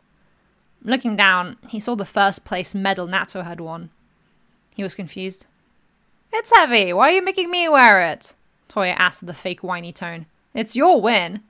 "It's our win," Natsuo corrected with a shake of his head. That only confused Toya further. "You came up with the clone idea. I won thanks to you." "I'm not so sure about that," Toya muttered meekly, chewing on his lip a little, before he was engulfed in a hug by his definitely not taller little brother. "I'm sure about that," Natsuo laughed as he hugged the air out of his older brother. "We won!" Natsuo's happiness is contagious, and as the reverberations of his voice spread through Toya's chest, who he hugged tightly, Toya felt himself tear up. As always, he didn't mean to. He just always cried when he got excited. Toya hugged Natsuo back, hiding his teary eyes in his brother's shoulder. "Yeah, we fucking did," he grinned. "Mom, what does fucking mean?" Shoto whispered. "Toya!" In all of this, there was no sign of the familiar self-deprecation that silently ran rampant in the family. Harrow saw no frowns, bitter scowls, or disappointed unhappiness. All he saw was Natsuo reveling in his success with Toya and his family. Because that was enough. Chapter 47. Torrid. It was with great surprise and confusion that Enji stared with raised eyebrows at the sand hero Snatch, standing at his front door the day after the UA Sports Festival, Saichi by his side, looking like he wanted to curl up into a ball and die. "Snatch, what can I do for you?" the red-headed hero asked. Since it was the weekend, he was off work, but his blue hero suit could be seen peeking past his shirt. His eyes did flicker to the tortured young boy beside the fellow hero, but kept his attention on Snatch. "Endeavor, I apologize for disturbing you suddenly, but I wanted to come apologize for my son's behavior," the mustached man replied. Saichi visibly shriveled. I could see that your boy was angry, and it looked to be Saichi's fault. He stopped and looked down at Saichi with a scowl, the boy looking at his feet like his spine had dissolved. Turns out it was. Enji was honestly lost for what to do. He'd never dealt with any parents literally dragging their children to his doorstep to apologize for them bullying his own children. Hell, he'd never even gotten an email of apology from either Toya's old headmaster or the bully's parents. Why don't you come in? Enji offered the fellow father. My family's in the living room. We can discuss it there. Saichi was silently horrified. He was going to have to face his classmate's family, but he'd said horrible things about. What only made it worse was walking into the living room and seeing Natsuo playing video games with his 3 siblings, his mother and grandfather a safe distance away from the carnage of accusations, yells, and laughter. The atmosphere was bright and positive, Natsuo sandwiched between Shoto and Toya so that the two didn't strangle each other for dragging the other down with them and ending up last, again. Kids, can you pause the game for a bit? Enji asked as he entered the living room, his wife and father giving him a questioning glance as he arrived with 2 unexpected guests, one of which was very familiar to the family. Saichi thought he was going to die when 6 pairs of eyes snapped to look at him. Yet none of them were hostile, maybe Toya was a little, and it took Saichi back that Natsuo merely looked surprised at seeing him in his house. Snatch, this is my wife, Rei, my father, Haro, and my children, Toya, Fumi, Natsuo, and Shoto, from oldest to youngest. Enji introduced, going to stand by the couch with a hand on his sitting wife's shoulder. I'm Snatch, or Sajin Higawara. You already know my son Saichi. The mustached man placed a hand on his son's shoulder as well, maybe as reassurance, or maybe to stop him from bolting out of the house. We've come to apologize for his actions. Just like Enji, the rest of the family was flawed. Nobody ever apologized for their children bullying one of them. Oh, well, sit down, please. Haro stood. I'll get some drinks. That's how Saichi found himself in the middle of the Todoroki's couch, his father by his side, with the Todoroki family's eyes on him. The kids were sitting at the coffee table, Enji was standing, and Haro and Rei were in armchairs. We already know what Saichi said to Natsuo. Enji started once the drinks had been placed at the coffee table. Not just at the sports festival, but throughout the whole semester too. Even though the tall man's voice wasn't accusatory, it was firm, and Saichi felt small. Shame crawled up his back and neck and making his ears burn. Knowing that Natsuo had taught his family everything he'd done since the start of school, maybe even since the entrance exam, was a realization that smacked him around the head. Natsuo actually shared his struggles with his family, unlike Saichi. I deeply apologize for all he's put Natsuo through. Had I been aware, I would have put a stop to it earlier. Snatch said, bowing his head down as he apologized. Snatch, I don't mean to pry, but we're under the impression that Saichi is under a lot of pressure. Haro's meek voice piped up. That doesn't excuse his attitude, but it just seems like... The kindly grandfather looked to the ashamed sandy-haired child, then back to the adult. It's more than him disliking Endeavor. Because that would be the natural assumption. Saichi was jealous of Endeavor and his success compared to his father's, and in turn that spiraled into hatred of the number two's family. Natsuo is just the easiest target to hit. Sajin sighed softly and looked to his son. He could see the ashamed guilt in his boy's expression, which mirrored his own that stewed in his chest. It upset him to see his son turn into someone he isn't, without him even realizing. Saichi's mother, my wife, is hospitalized. The air stilled. All eyes were on Sajin, except for Natsuo's, which were looking straight at Saichi. The boy's expression hadn't changed, par for the slight tremble at the corners of his mouth. She's on the list for a heart transplant, but because of her blood type, it's taken a very long time to find a match. Even with the social health insurance, it's been a large financial struggle, so I've been working overtime to cover the cost. I didn't realize how much it left Saichi alone, Sajin explained, placing a hand on Saichi's head. Saichi wants to work hard so he can help pay for his mother's hospital bills. Haro felt sick in his gut. His eyes flickered to Enji, and he knew he felt the same sensation. This was hitting a little too close to home. Snatch, sir, if you don't mind me asking, what's your wife's heart condition? The 19-year-old Toya asked, gaining the hearer's attention. I'm studying to be a doctor. Toya hoped that would validate his question as reasonable rather than unnecessarily invasive. That seemed to settle something in Sajin. Peripartum cardiomyopathy. Toya bit the inside of his cheek. Fuck. That explained everything. He wanted to hug Saichi. I'm sorry, Toya said softly instead. Saichi fought back a sob, knowing that this young-to-be doctor had already figured him all out. Nonetheless, our absence as parents left Saichi to his own devices, and he spiraled, influenced by misinformed online forums and magazines. I apologize for all the hurt he's caused Natsuo, and in turn the family for his cruel words. Sejin bowed again, bringing Saichi down to bow too. Natsuo watched how his classmate's hands tightened around the fabric over his trousers on his thighs. I'm sorry. Saichi's voice spoke out weakly. But Todoroki looked at Natsuo. He was the one who deserved the apology. Forgiveness for those who hurt his family doesn't come easily to the boy, not even for Toya. For what Saichi said about his mother, Natsuo had been furious, verging on murderous, and he would have still been livid if not for Rei's words from years ago telling him to not let his anger stagnate him. If she hadn't been there after the sports festival to fuss and worry over him, with her cold, gentle hands on his cheeks, Natsuo wouldn't be able to forgive Saichi. But she had been there, and so had the rest of his family, happy for his win and uncaring for his stumble at the start, which he got to share with them. Thank you, Natsuo said after a moment of quiet. We don't have to be friends, but I hope we can still work together. Saichi's shame only grew.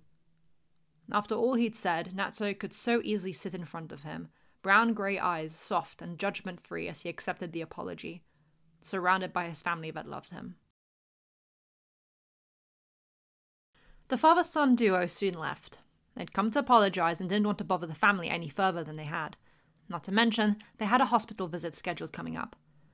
Endeavor and Snatch had shared a few words on the way out.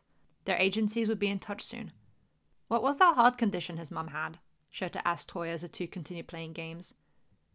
Fuyumi and Natsuo decided to forage the kitchen for snacks to bring back. Toya didn't answer for a bit, unsure of how much he should expose of the Higawara's circumstance. Peripartum cardiomyopathy. It's really rare in Japan, and if she has a worst-case scenario, it doesn't help with the fact we have an organ donor shortage, Toya replied.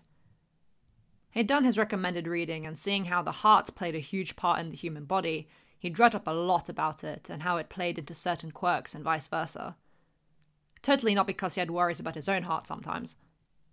Why is there a shortage? Shota asked. It's a bunch of different things, Peppermint, Toya sighed, already just exhausted at the memory of all the reading he'd done. A lot to do with legalities, historical events, education and beliefs. Much like most things, even with quirks. Shota stayed quiet for a bit as he lost the race, waiting for the game to get back to the play again screen before he looked up to Toya with a smile. That's why you're becoming a doctor, to fix all that. 11-year-old Shoto held Toya to a high esteem, and believed full-heartedly Toya could change the world. The eldest brother was the center of their family's world, after all. Toya looked to his baby brother, and saw the adoring admiration the young boy held for him. He didn't understand where that came from, or why. I'm certainly going to try. Yeah, Toya grinned. It was with absolutely no surprise that when classes started again after the weekend, when Aizawa put the tally of nominations for pro heroes on the board, Natsuo and Todoroki had a fair margin more pro heroes than the rest of the class.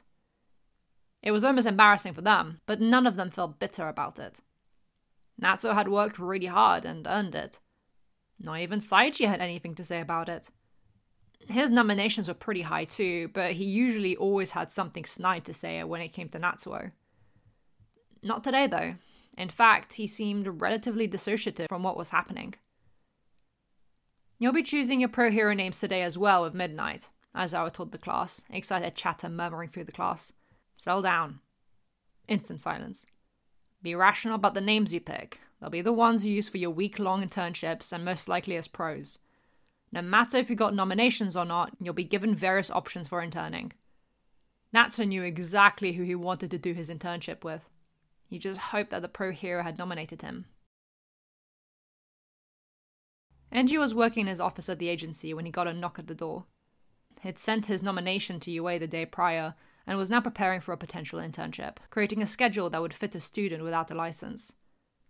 At the knock on his door, though, Enji lifted his head and saw Toya strolling in like he owned the place.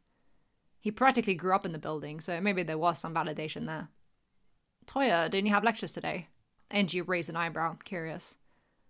Toya was in his second year of medical school already, and he was up to the eyes with lectures, studies, and research. Yeah, but the class ended early. I'm actually here about that, his eldest replied. The father detected an odd hesitation in the young man's voice that was never usually there. It did make him very suspicious. Wordlessly, the white-haired man placed his folder in front of his father. The title was The Quirk Singularity Theory in the Modern Day, and Enji looked up to Toya with a raised eyebrow. This is one of my big research papers for next semester. It's going to be read and graded by industry professionals. We had to choose a topic personal to us that we could do first-hand research on. Enji did not like where this was going. You want to do research at the agency? That would be fine. And he felt a little less worried at Toya's nod. And... oh no. I want to use my quirk as the main test subject. Enji cringed, and it must have showed. Toya, he said, nervous. Last time his son used his quirk, it had been traumatic. It was a wonder Ray still liked the color blue. I don't know.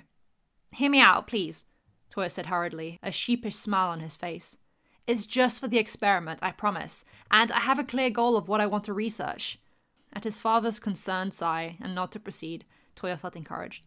My flames turned blue when I hit puberty because I figured out they were in tune with my emotions.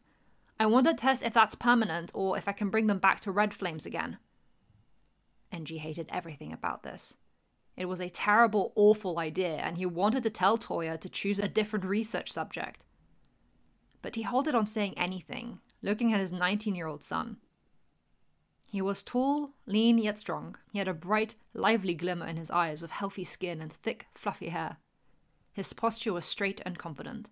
Nothing about him reminded Enji of a little boy with turbulent emotions too big for his own body. Okay, Enji relented. His son is grown. Young, but grown, and he had to trust him. This was for his research paper, after all. You can use a training room for that. Toya's bright, happy grin at the permission was enough to tell Enji it was worth it. Toya had gone through too many disappointments as is. Burnin was having a little too much fun pelting Toya in the face with water as she hosed him down. She giggled maniacally as the man spluttered and wiped the water out of his face and hair before glaring at her with puffed cheeks. I had it under control, he whined. Nah, I'm sure I saw a wisp about to set you on fire, for sure. Burnin feigned ignorance, sharp fangs visible as she grinned in amusement. As Endeavour had allowed, a section of the training room was set up for Toya to use and do his research. Since the training room was stone floors and walls, there was no worry about anything being set on fire, but Burnin had volunteered to help out by playing lifeguard, dousing Toya in water if anything got too much. That and a couple medics were on standby too. A little way off at a safe distance on a bench was Toya's detailed and carefully taken notes, as well as his phone recording the whole ordeal. He wanted to watch it over when he got home and use some screenshots in his paper as reference. It had been a couple hours since they started, and already Toya was getting frustrated. His fire was easy to summon as per usual, but it came wild and ferocious, as if having a mind of its own, and Toya struggled to focus and control it down to a gentle flame. It's like the base fire he used to have was completely gone, and this new blue flame was his default now. Which explained why he was dripping wet with how many times Burnin had taken the initiative and blasted him with water before it got too much. The water did help, but whenever he used his fire while wet, the intense azure flames would make the water boil and in turn make his skin bubble under the heat. That wasn't so fun. At least I'm getting plenty of things to write about for my paper, Toya said as his hands and arms were dunked into a tub of room temperature water at the instructions of the medics. Oh yeah?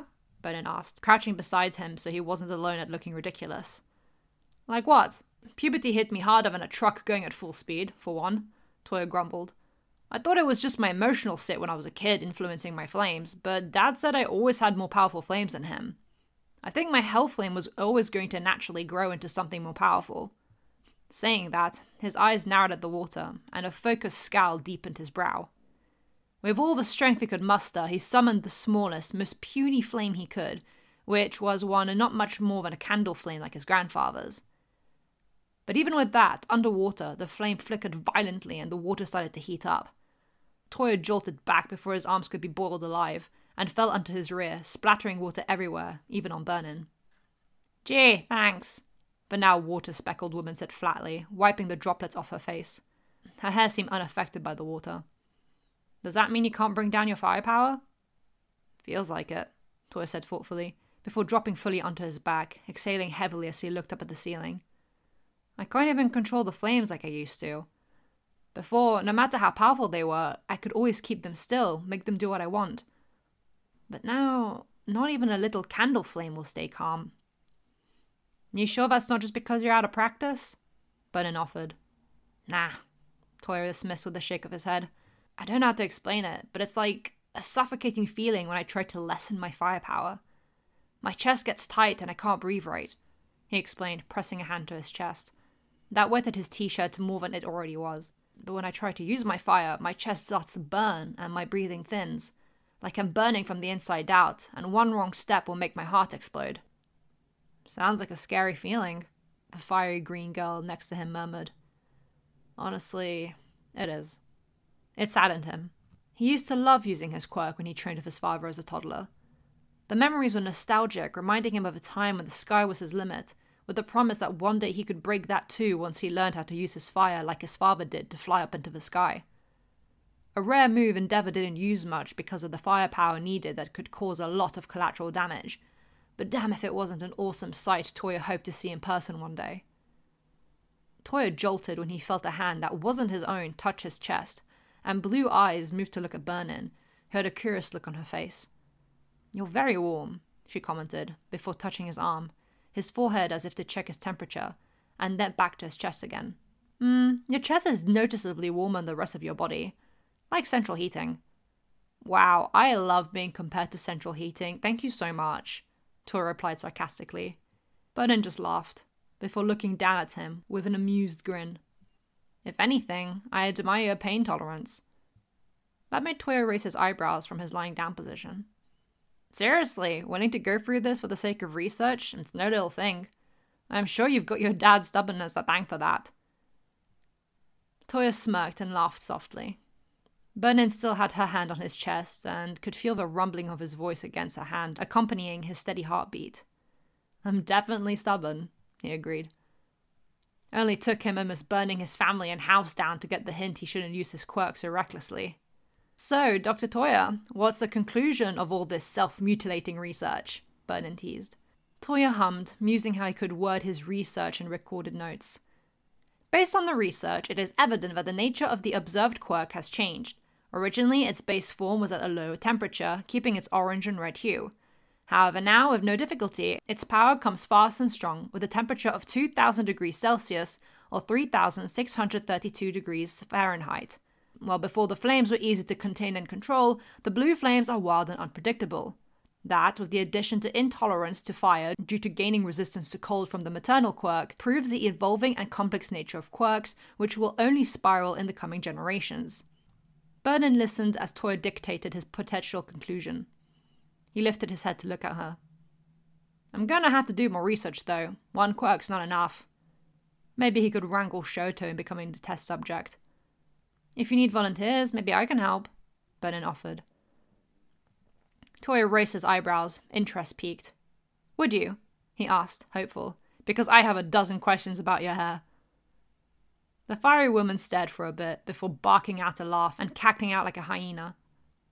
Toya blinked in bewilderment before a confused, amused smile made him sit up. What? He asked, laughing a little himself. Nothing. Just sounds like my hair is on your mind a lot. Vernon finally got her breath. Her hand was no longer on his chest since Toya had sat up and was instead resting on his jean-covered thigh. I mean, yeah, Toya replied flatly, blue eyes flicking up to look at the vibrant green fire styled in a ponytail. It looks awesome. Vernon didn't need the validation. She'd grown to think her quirk was awesome too once she got over standing out like she did. But coming from Toya, who had a fire quirk too, it just hit different. I know, she replied cockily with a bright grin, before moving to stand up from her kneeling position. I think that's enough research for you today. Otherwise you're going home with charcoal sticks for arms. Oh, what? Can't we start research on yours? Toya whined, but took Vernon's helping hand when she offered it. She pulled him up. Dude, we've been at this all afternoon. I want to go home. The woman laughed. Let the medics check you over and get your ass home too. It had been a fun and eventful day for Natsuo, and he was practically skipping out of the school. He'd settled on a pro hero name, and Gang Orca had nominated him for an internship. He was beyond excited, and of course he hadn't even wasted a second to accept it. Aizawa had raised a questioning eyebrow at Natsuo's eagerness. Surprisingly, his father hadn't nominated him, which did confuse him, but he was sure he had an explanation. He'd just ask him when he got home. Another name he recognized on the long list of pro heroes who put their names down for him was Hawks. Natsuo was only vaguely aware of the winged hero because Fuyumi mentioned him a couple times. He seemed to be gaining a lot of popularity despite it only being his first year. Todoroki. Natsuo jolted at his name being called and turned his head to look up at the stairs leading to Yue's entrance. He was heading home now, so the sky was a dusty pink and orange to accompany the school day's end. Above him, with a typical frown, was Saichi. He'd called him Todoroki, though, not an insult or a snarky remark. Not even his first name. Yeah? He replied dumbly, a raised eyebrow. They hadn't spoken since the apology, and Saichi had been unusually silent all day. What is it? Your dad's on my list of potential internships. That made Natsuo's eyebrows fly up. Now, he didn't think that Endeavor would use this as an excuse to obliterate the kid who had been mean to his son and had apologized under the pretense of training. However, he was aware of the time he'd verbally destroyed Toya and Fuyumi's old headmaster. Okay, so? Natsuo asked, not really sure why Saichi was bringing it up. Maybe to brag? That didn't make sense. Saichi had nothing but bad things to say about the number 2 hero. And anyway, Natsuo could just brag back with Endeavor being his freaking father. A dreaded thought that Saichi would go back to his insulting ways even after having apologized bothered Natsuo. Are you okay with me accepting the internship? Now, that was just more confusing. Why was Saichi asking him for permission? Dude, it's your internship, do what you want, Natsuo replied, clearly confused. It wasn't really his business who Saichi interned with, no matter if it was his father or not. Saichi made a face. Natsuo could only describe it as turmoiled. I don't get why you're being nice to me, the sandy-haired boy muttered, eyes breaking contact with Natsuo. Even after all the stuff I said. Huh. Unexpected, Natsuo thought. Unexpected, but not unwelcomed. I mean, fuck you still for saying that shit to rile me up, Natsuo replied flatly, but there was no bite to his words. But I got to punch you and you apologized. Just don't do it again and we're good. The Todoroki boy smiled, putting his hands in his pocket. And I'm really sorry about your mum. I get what it's like having family in hospital. You do? Saichi asked, confused in turn as he looked at the boy, not even arguing the first sentence. Yeah, my mum was in the hospital for a while after she got injured. And Toya too, Natsuo replied. He felt he could tell Saichi that. Not the details, but just that he understood the feeling. It's scary and it hurts, even though we're not the ones with the damage. The corner of Saichi's mouth tugged down again, and he cleared his throat. Yeah, he agreed. The two stood there in awkward silence for longer than either were willing to admit. Who are you interning with? Gang Orca, Natsuo replied instantly as he took his phone out of his pocket and showed it to Saichi, the Gang Orca charm hanging from it. Saichi didn't need to be a genius to tell from Natsuo's tone alone that he was absolutely excited about that. The sandy-haired boy started making his way down the stairs. Is he your favorite hero or something? He asked. Natsuo was all too happy to talk about the killer whale-looking hero. Yeah, I met him twice, and he's one of the reasons why I want to be a rescue hero, Natsuo chirped as he put his phone back in his pocket. When Saichi walked the last step of the stairs, the two started walking out of the school grounds. Do you have a favorite hero? My dad, Saichi replied with no shame or hesitation. I thought Endeavor would have been yours. You'd think so, but nah, Gang Orca's where it's at for me. Natsuo shook his head with a laugh. Though my big brother's an Endeavor fanatic. Seriously, you should see his side of our room, it's ridiculous. A soft snort escaped his classmate. This was the first time he and Saichi had a normal conversation. Once they left the school grounds, Natsuo and Saichi were headed in different directions. This did normally mean saying a goodbye, see you tomorrow, but somehow that felt too awkward for the two students with a one-sided rivalry. But Natsuo managed to grin anyway. See you tomorrow, Desert Hero Sirocco. That's the hero name Saichi had decided for himself. The boy didn't smile or even react to that, and for a moment, Natsuo thought he was going to leave without saying anything when he lowered his head. See you tomorrow. Ice Hero Frostbite. Frostbite? Ray's head perked up as she placed dinner on the table. You chose your nickname? Toya tilted his head curiously, Shoto following the movement, also intrigued. Well, yeah. It includes my quirk, it has a special meaning to me, and... Natsuo glanced at his father and back. Frostbite is my only weakness, and I'm going to own it. Enji's blue eyes focused on Natsuo for a moment. His only weakness, huh? It's a solid name. Good choice, Frostbite. His father nodded, sitting down for dinner. Frostbite grinned widely, ruffling up his middle grandson's hair as he sat down beside him, proud like the rest of the family, at the ice skating rink. She has that tournament coming up, so she wants to get practice in, Ray replied as the entire family settled down to eat together, minus the only sister.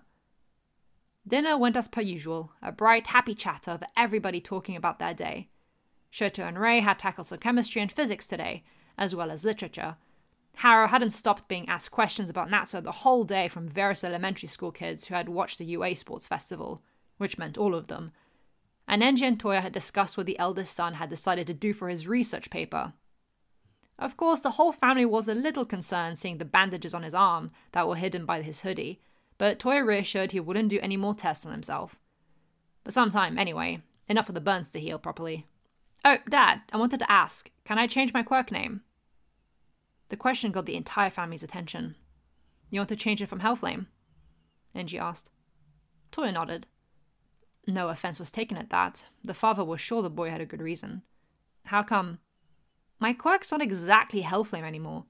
It's basically the same thing, but my base fire is different. I can't summon orange flames anymore, and the whole nature of my fire has completely changed. It's like it got a whole new personality. Toya tried to explain. Not sure if it was making sense. It wasn't making sense to the rest of the family, that's for sure. I see. Enji understood completely. It's normal to update quirk information. It happens sometimes with the sidekicks when we figure out a new aspect of how their quirk works. What do you want to rename it to? Toya hadn't thought that far. I don't know. Blue Flame? Call it as you see it sort of thing? The young man offered with a laugh and a shrug. I mean, it's just Hellflame but blue and at a higher temperature, so I don't want to stray too far from the name. Blue Flame it is, Enji nodded, completely unbothered. We can get that sorted in the morning before your lectures. Sweet, thanks Dad. The rest of the family just sat there, not too sure what was going on, but the family patriarch seemed fine with it, so it couldn't be too bad. Toya continued talking about his research paper and who he'd use as a test subject. Burnin volunteered to help, and I'm going to use Shoto too in the future. The youngest Todoroki looked to his big brother with a confused expression, not remembering having agreed to such a thing. It's great, I have a whole family of guinea pigs to do research on, Toya joked, which did make them laugh, all except for the youngest, who had been the only one named directly. I don't want to be a guinea pig, Shoto argued with a grumbled pout. Hush, test subject number 3, your compliance isn't a factor, Toya said dramatically, petting him on the head condescendingly. He had to quickly retrieve his hand before Shoto made an attempt to bite it. Natsuo found the time to talk to his father alone when Enji went out to feed the koi fish. Hey, Dad, his son's voice made Enji glance to him, paying attention. How come Saichi got Endeavor's nomination, but not me? It wasn't accusatory, just curious. You have Endeavor available whenever you want, his father replied, concentrating again on the fish, making sure they had enough to eat. I think Higawara could do with seeing the work Endeavor and the flaming sidekicks do on a daily basis. Give him a different perspective. Plus, he paused, then looked to Natsuo again. I want to talk to him. You're not going to punch him, are you? Natsuo asked with narrowed eyes. I don't need to, you already did. But if I hadn't, you would have? Saichi reminds me a lot of when I was younger. Angry, dissatisfied with my abilities. Enji deflected the question.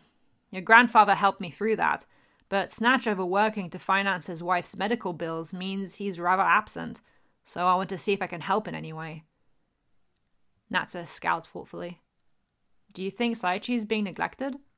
He asked, concerned for the other boy. It couldn't be easy to feel ignored by your father that was also your favorite pro hero. I don't know. I don't think it's that simple, Enji replied, dusting his hands with the fish food and walking towards Natsuo. It's never that simple. There's always more going on below the surface. Natsuo pondered that for a moment, considering all he did and didn't know about Saichi and his family situation, before another thought bothered him, and he looked up to his tall father quizzically. You are angry with your abilities? He asked. Endeavor might not be his favorite hero, but that by no means he didn't admire the number 2 for all his achievements. His father nodding only surprised him. Why? I felt I wasn't powerful enough, not improving fast enough, Enji admitted. He kept it quiet, but he still had those thoughts on the daily that nothing he did would ever be enough to snuff out his weakness. But he'd long learned that those were more temptations to spiral rather than the truth.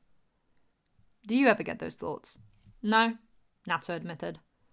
For now, all he had was potential. He knew he'd eventually meet limits, but to him, they weren't a dead end. Just something to work with and around. Good. Enji smiled, and placed a hand on his boy's hair. I'm proud of you. In that moment, Natsuo understood Toya. It felt good to be seen. Chapter 48. Blinding. It was easy to see how Fuyumi was her daddy's girl. She works hard and never stops striving to improve her skills, even when others may think she's reached her limit. While her father does this in the context of being a pro hero, Fuyumi does this in her everyday life things, especially with her ice skating. Rei couldn't be prouder she filmed her daughter's figure skating routine, intending to send it to the rest of the family who couldn't make it to watch her compete in person. This was Fuyumi's last figure skating tournament before she'd graduate to the adult category, if she wanted to continue it. Rei had a feeling Fuyumi would want to continue with ice skating, but as a hobby rather than an education or potential side hustle. Her girl's mind and heart was truly set on becoming a teacher. Shoto and Haro were there too, the little brother watching in awe as his sister gracefully skated across the ice, movements swift and fluid like crystal water on a spring, elegantly adorned by her red-flecked white hair that danced freely. Fuyumi wasn't wearing her glasses, instead using contacts in fear that they'd fly off when she did her jumps and spins. With the final spin, her routine was over, and in her final pose, Fuyumi truly represented her name. A winter beauty, adorned in a sparkly outfit that enhanced her pale skin and big blue eyes. She seemed unaffected by the strenuous activity she'd just accomplished, not panting or sweating, delicate as a white rose yet strong like a mountain at her core. It came to no surprise to her family when it was announced she'd won first place. "Fuyu, you were amazing!" Shoto praised as he hugged his sister once she joined her family after receiving her trophy. "Thank you, Peppermint," Fuyumi smiled as she returned the hug. Her little brother wasn't so little anymore, almost her height despite being 11. "Well done, Ice Cube," her grandfather praised as well, as Rei took a photo of her children hugging, all too eager to include the brothers, father and uncle who couldn't make it today. "This was your first place win. You earned it." Fuyumi grinned at her grandfather, so much like her mother. Her glasses were back on as soon as her routine had been over, not being much of a fan of contacts. "I'm really happy to end it on a high note," she chirped before making a mischievous face eerily similar to Toya's. "I can gloat I got number 1 before Dad did," she joked, knowing her father would be proud just like the rest of the family was. Especially because she had fun. That's all anybody wanted. "Are you going to stop competing?" Shoto asked, catching that she said end.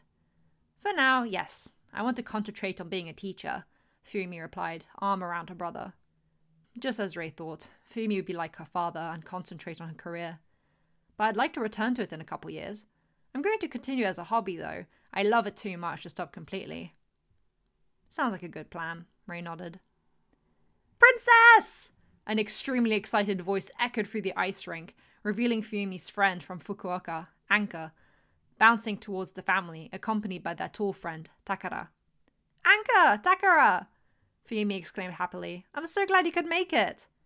"We arrived in time to see your routine," Takara replied, long hair tied up in a ponytail that draped over her shoulder. "We would have been here earlier to cheer you on before it started, but this one got lost," she pointed at Anka. "I didn't get lost! The flight got delayed!" the peach-haired woman argued, despite indeed having gotten lost in her excitement to see her friends. "Anyway, congratulations, princess! You are absolutely gorgeous on the ice!" Fuyumi giggled at her friends, before realizing she'd never introduced them to her family before. "Mum, Grandpa, Shoto, these are my friends from UA, Anka and Takara. Anka and Takara, this is my mother Rei, my grandfather Haro, and my youngest brother Shoto," she introduced, ruffling Shoto's hair a little as he waved meekly at the two women. "It's nice to finally meet you! We only ever met Toya and Endeavor," Anka said brightly. "Lovely to meet you too. Thank you for being such good friends to Fuyumi. She speaks fondly of you." Rei smiled back at the two younger women. Anka was a short, bubbly little thing, with curly peach hair and a brown mouse-like nose. Takara was tall and slender, adorned with delicate makeup, accessories, and 3 beauty marks on the left side of her face. 2 below the corner of her left eye, and 1 below her mouth. "Here, you 3 should take a photo together." With explosive and quiet excitement coming from the respective friends, Anka practically curled around Fuyumi while Takara hooked arms with her. Fuyumi gave her trophy to her grandfather as she posed with her friends, grinning brightly at such good company. "Cute," Rei commented with a giggle once she'd taken a couple. "I'll send it to Fuyumi so she can share it with you." A trio of chirped "thank you" came from the girls. "I'll go get change. I'll meet you in a few minutes," Fuyumi said, the girls untangling themselves from each other. Oh, Fuyumi, I brought a gift for you," Anka bounced, fishing something out of her bag before handing it to Fuyumi. It was a red plastic-wrapped clothing of some sort, the package soft and squishy to hint at it being fabric. "Oh, thank you. I'll try it on in the locker rooms." Fuyumi smiled to her short friend before leaving her and Takara with her family so she could change out of her figure skating sparkly outfit. With that, the present 3 family members and 2 friends headed to wait outside for the winner. Anka instantly made conversation with Shoto, who was decked out in All Might merch from head to toe. Practically a walking, breathing advertisement for the #1 hero. Mostly, she was talking about her cafe down in Fukuoka while Shoto listened, not much of a talker of people he didn't know. He was surprisingly shy. "You work with Uwabami, correct? How are you enjoying that?" Rei asked Takara, having to tilt her head back a bit to smile to the tall woman. "It's great fun. Uwabami is a delight to work for," Takara replied with a nod. "Originally I worked for a company that collaborated with pros, but when Uwabami saw the work I was personally doing, she brought me on as part of her agency in the engineering section to design outfits and merchandise for her. Namely jewelry, as that's my specialty." Saying this, Takara showed Rei some photos of her work being promoted on the Uwabami agency social media, some which fans could buy, like necklaces, earrings, and hair accessories, while others were event-specific for only Uwabami to wear. "Beautiful," Rei agreed. The only jewelry she ever wore was her wedding and engagement ring. "It's fascinating to see how many jobs there are in the pro hero industry. Did you always want to do that, hence why you went to UA?" Takara nodded. "I just always loved making jewelry, just like how Anka always loved food. While some in general studies hope to somehow get in the hero course, a lot of us also want to support pros in a different way. For me, it's through my jewelry. For Anka, it's with promoting her home county's heroes via food." Haro listened happily, glad that Toya had at least been in the vicinity of such driven girls. While the white-haired boy had mainly stuck to himself and Powerloader throughout the 3 years, there were still times he'd have lunch with Fuyumi and her friends, or just sat around them. Anka," Fuyumi's voice said from behind the group. As they turned, they saw a slightly embarrassed Fuyumi in casual clothing. She had a sports bag over her shoulder and was just wearing a pair of jeans, sneakers, and the long-sleeved top Anka had gotten for her, which had a little red feather embroidered on the left side, with feathers along the sleeves, the top itself a soft, creamy gold colour. "This is Hawk's merch." "Sure is," Anka beamed. "It's not out yet. Hawk stopped by and gave me some to promote at the shop. Thought I'd give you one since I know you like him." "I don't like him." Fuyumi's face reddened, embarrassed at the wording. "I just keep up with what he's doing." "Yeah, like him," Anka ruined force of a shrug. "It fits you. Why are you embarrassed?" Takara asked, hand on hip as she looked to her blue-eyed friend. "Well, it's just..." Fuyumi stammered over her words. "It makes me look like a fan." Shoto, head to toe in All Might merch, blinked. "I don't get it." Haro couldn't help but snort at a laugh at the boy's bluntness. "You look great, sweetie," Rei reassured, face pink from trying to not laugh at Shoto's words. "Don't worry, it doesn't look ridiculous or anything." Fuyumi's face was still red. It's not like she didn't like the gift. It fit very nicely, and it was a comfortable fabric. She'd just never been a hero fan before, and only in the last few months had she started paying attention to the ongoings of the hero world beyond her family. Hawks was her age, a brand new hero, and she'd been intrigued by him when they last met. So while her brothers would scream with their full chest that they were fans of their respective favourites, Fumi was far too bashful to even admit it. "Here, Fumi, give me a bag," Hera said with a laugh as Fumi did as she was told. "Shota and I will head home. Why don't you 4 girls have a day out? It's still early afternoon." "Oh yes, let's!" Anka bounced, Takara smiling in agreement at the idea. "Wait, me?" Ray gave a confused look to Harrow, before looking at the much younger women. "Are you sure? You won't get bored of an old woman?" "You're not old, Mrs. Todoroki," Takara replied. Ray didn't look like she was in her early 40s, nor the mother of 4, admittedly chaotic children. "Join us, it'll be fun." "We'll get ice cream," Fumi offered, loving the idea of bringing her mother for a girl's day out. Goodness knows her mother deserves it. "Well, alright then," Ray smiled. If her daughter wasn't embarrassed about her being with her friends and in fact wanted her to join, then she would. It's not like she had anything pressing to do at home that Harrow couldn't take care of. "Have fun," the older man smiled, Shota waving off the 4 women as they headed to town. As Fumi had suggested, they did go out to have ice cream. Seeing how vanilla ice cream was still Fumi and Ray's favourite food, that fit them very happily to get the sweet snack. Anka went for a peach flavour, surprising no one, and Takara got ikasumi. "Squid ink?" Ray asked, a little perplexed. Takara smiled sheepishly. "I like the colour," she admitted. They decided to enjoy their treats sitting at the parlour, continuing to chit-chat about their work, about their time at UA and hopes for the future. For the time being, Anka and Takara were content continuing to work at their respective locations, Anka having 101 ideas for how she can enhance her existing self-owned business, while Takara had sketchbooks filled with ideas for new accessories she could make. "It's kind of funny you're going to work at the same elementary school you went to, Fumi," Takara voiced, sharing her squid ink ice cream with Anka, who was an absolute food lover. Despite that, she made a face once trying the flavour, giving her friend a side-eye. "Don't judge me." The old headmaster retired a couple years back, and the new headmistress there was really apologetic about what happened to Toya and I when we were little. I don't know if she meant it, or it's just because Endeavour is my dad, but when I told her of my intentions to be an elementary school teacher with a special education in quirks, she was more than eager to offer a position to get experience. Fumi explained, happily enjoying her normal ice cream flavour. "I've been learning a lot this year in my teacher's course. Most of it is stuff I already knew growing up with 3 brothers, but it helps to know what's generally typical and not in children." It also gave her something more to bond over with her grandfather. Since he was still teaching at that school, despite slowly crawling towards the age of retirement, they'd travelled there together in the mornings, and she'd be able to have a foot in the door already with all the teachers. She didn't know if some still knew her from when she'd been there as a little girl or not, but having the security of her grandfather really helped. The 4 women left the ice cream shop once they were done. From the corner of her eye, Ray caught a sudden movement, but turning her head, she just saw people wandering the streets. It was a town centre after all. She paid no more mind to it.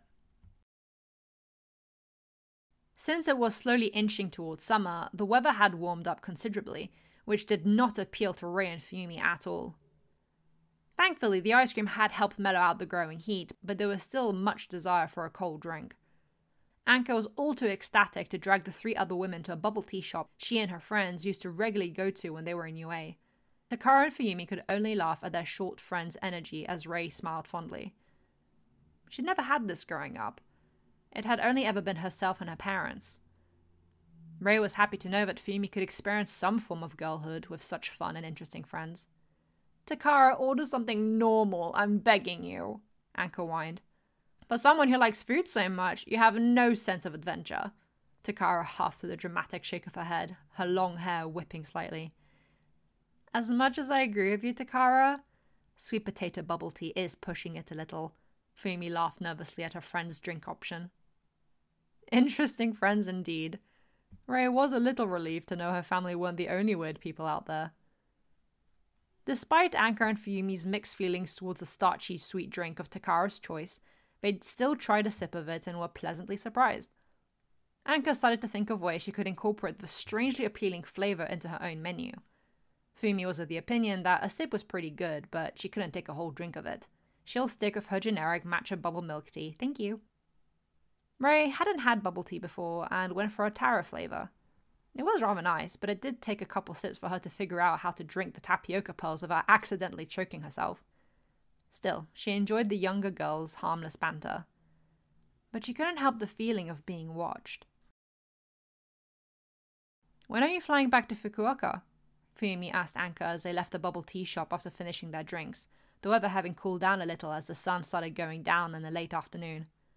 "Tomorrow. I'm staying with Takara tonight," Anka replied, curly hair bouncing as she walked. "Why don't you come have dinner at our house tonight?" Ray offered. "All the boys will be home, so you'd see Toya again and meet Natsuo." "We'd love to," Takara smiled. "Natsuo is really impressive at the sports festival. I can see him quickly climbing the pro hero ranks, and not just because he's Endeavor's son. Fuyumi has been telling us about him wanting to be a mountaineering rescue hero. That's a great ambition to have." "Yeah," Anka nodded enthusiastically. "Way too many UA hero students don't know what they want to do. They just want to be a cool hero with little to no drive for anything more." "Wait, really?" Ray asked, surprised to hear this. All she ever saw was Endeavor, All Might, and their respective sidekicks. "Totally. UA doesn't make heroes like All Might and Endeavor anymore." Anka shook her head, crossing her hands in annoyance. "Since our number 1 and 2 do so much, lots of the students don't think they have to work as hard." Ray was genuinely surprised to hear this. Suddenly, Aizawa's fake expulsion method, Hara told them about it, made more sense. If the students didn't think they needed to bother as much because the crime rates were down, it meant they weren't thinking of the potential consequences and real responsibilities of being pros. If anything actually serious happened, they'd give up instantly. That's why it's been great to hear from Fuyumi how hard Natsuo and his class are working. It's reassuring to know some young heroes are taking the job seriously rather than just chasing money and glory. Takara expanded, fiddling with her necklace as she did. "Yes, I can see why." Ray interrupted herself when she heard fast footsteps approaching towards them. They weren't light either, heavy clunky steps that sounded like steel-toed boots hitting the ground. Spinning round, the short woman stepped in front of the girls as they were rushed by a large man in a ripped hoodie, eyes wild with a menacing look as he reached towards the 4 women with an ill-intentioned, beefy hand. Bystanders cried in shock as a scream of pain echoed through the streets suddenly. "Endeavor!" Onima exclaimed as he caught Endeavor coming back from dragging a villain to the police station. He'd just gotten a call, and he looked panicked, worried even. That wasn't the Onima Endeavor knew. "What is it?" he asked, brows furrowed under his flames. "Your wife, she..." He paused, trying to catch his nerves and stay professional. "She, your daughter, and 2 friends were attacked by a villain, barely 2 minutes ago." "Is the villain alright?" Endeavor asked. "She..." "What?" Onima faltered. "The villain, are they alright?" The man asked flatly, completely taking Onima back. That wasn't what he'd expected. Truly, he didn't know what he expected. He'd never seen Endeavor panicked, but he thought he'd be a little more concerned. "I'm assuming Fuyumi called." Yes, she did," Onima said, rubbing the back of his neck. I would have thought you'd be more worried about it." "I'm worried about my wife having killed a villain for attacking our daughter." The scream of pain had not been from Ray or any of the other girls, but from the large man himself as his face was crushed into the stone of the pavement, blood gushing from his nose and teeth loose in his mouth. His arm he'd attempted to grab the petite woman with was twisted behind his back at such an awkward angle it already felt broken despite it still being in one piece. For now. A foot was on the back of his head, keeping him down while the other was firmly planted on the back of his knee, kitten heels digging into the soft skin like its owner wanted to stab through it. Ray kind of did. "You've been following us all afternoon," she hissed, furious at the audacity of the man attempting to ruin her daughter's day out. "You really thought you had a chance against me just because I'm small?" She knew she was short and fragile looking. It's why she'd asked Enji to train her in self-defense all those years back. "May I remind you I'm Endeavor's wife?" She practically snarled, leaning more of her weight onto the villain's head, hearing the latter blubbering some sort of sobbed-out apology, begging her to not break his arm. She would have, but her husband was quick to arrive with the police after Fuyumi had called his agency. "Kidnapping attempt. He wanted to get either you or Fuyumi to then ask millions of yen for ransom. Endeavor explained after the bloodied and battered villain had pathetically explained his intentions through tears, snot, and blood. He saw you both on the news from the sports festival interview. Thought he had a chance because of your size. Somebody really thought I wouldn't know how to defend myself, Ray huffed, arms crossed as she puffed her chest out, very Endeavor-like. In the distance, the wounded villain visibly recoiled and shrank in on himself. You're right, the bigger they are, the harder they fall. His momentum completely destroyed his face. I barely needed to do anything. You did really well, Ray. Angie's expression softened as his feisty little wife. Despite her gentleness, there was a fight in her, as dangerous as clear ice at night. He looked up to see Fuyumi and her two friends, just staring at the scene as if frozen in time. You girls doing okay? He asked cautiously. Mum fucked that guy up, Fuyumi said bluntly. She knew her mother had been training with her father for years now, but that didn't mean she'd expected her to be able to demolish a man twice her size and width. Endeavor couldn't help but chuckle at his daughter's bluntness. Runs in the family. Let it be known your mother is no damsel in distress, he joked softly, before the two parents walked towards the three girls. I saw the video of your performance. Congratulations on winning first place. Seems you beat me to it. Fuyumi blinked, unsure of how they'd gotten from Ray obliterating a villain's existence to her father proudly congratulating her win. Oh no! I was going to make that joke, Fuyumi whined, realizing her father had gotten to it before her. Anka and Takara blinked, completely bewildered by today's events. But Todoroki really were weird. It did make for a great story later on, though, when they had dinner with the rest of the Todoroki. Toya quite happy to see them again despite not being particularly close to them. He liked them well enough to remember their names, interests, and be willing to chat. All throughout dinner, Enji was silent, smiling to his wife on occasion as the younger folk in the room chatted animatedly about their various goings-on, Natsu excitedly discussing his upcoming internship with Gangorka. For once, his fear of not being able to protect his family didn't rear its ugly head. Because he had one hell of a resilient teammate to back him up when he wasn't around. Ray's beautiful scar was proof of that. Chapter 49. Stifling. When Saichi had accepted Endeavor's offer for an internship, he didn't know what to expect.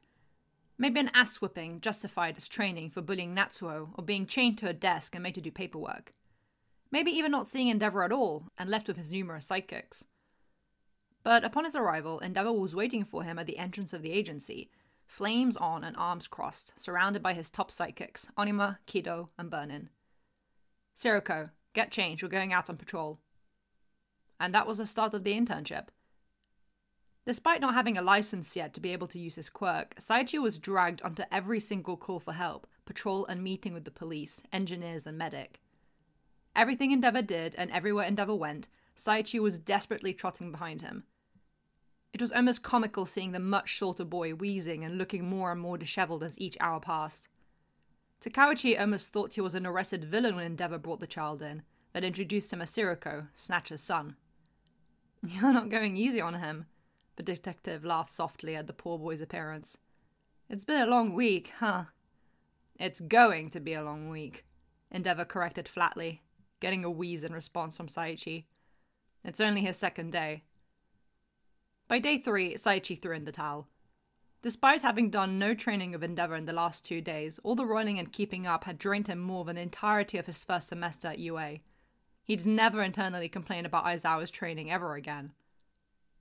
Endeavor could see the younger boy's arms and legs shaking from strain when Saichi joined him in the sidekicks at the lobby. Burnin and Onima gave each other a look, wondering if Endeavor would show mercy to the boy. They didn't know Saichi's treatment of Natsuo, but they had watched the UA fight and could see the tension between the two boys. Kido, take Onima and Burnin to meet the police at the city center. I'm training Sirocco today. Saichi was sure he was going to be returned to his parents in a body bag. Walking into a training room like it was his death row walk, Saichi looked at Endeavor warily. He wondered how much of this had been approved by his father, or if Snatch knew any of this at all. Your teacher, Eraserhead, gave me some notes about your performance upon my request, Endeavor said, killing his flames once they were in the training room. Saichi raised his eyebrows at that. Your quirk is the same as your father's, but you're only able to turn your arms into sand at the moment. Why is that? Saichi stuttered, not sure how to answer that. I don't know. I think it may be all I can do. Like how the Ida family all have engine, but different variants, he offered, rubbing his forearms.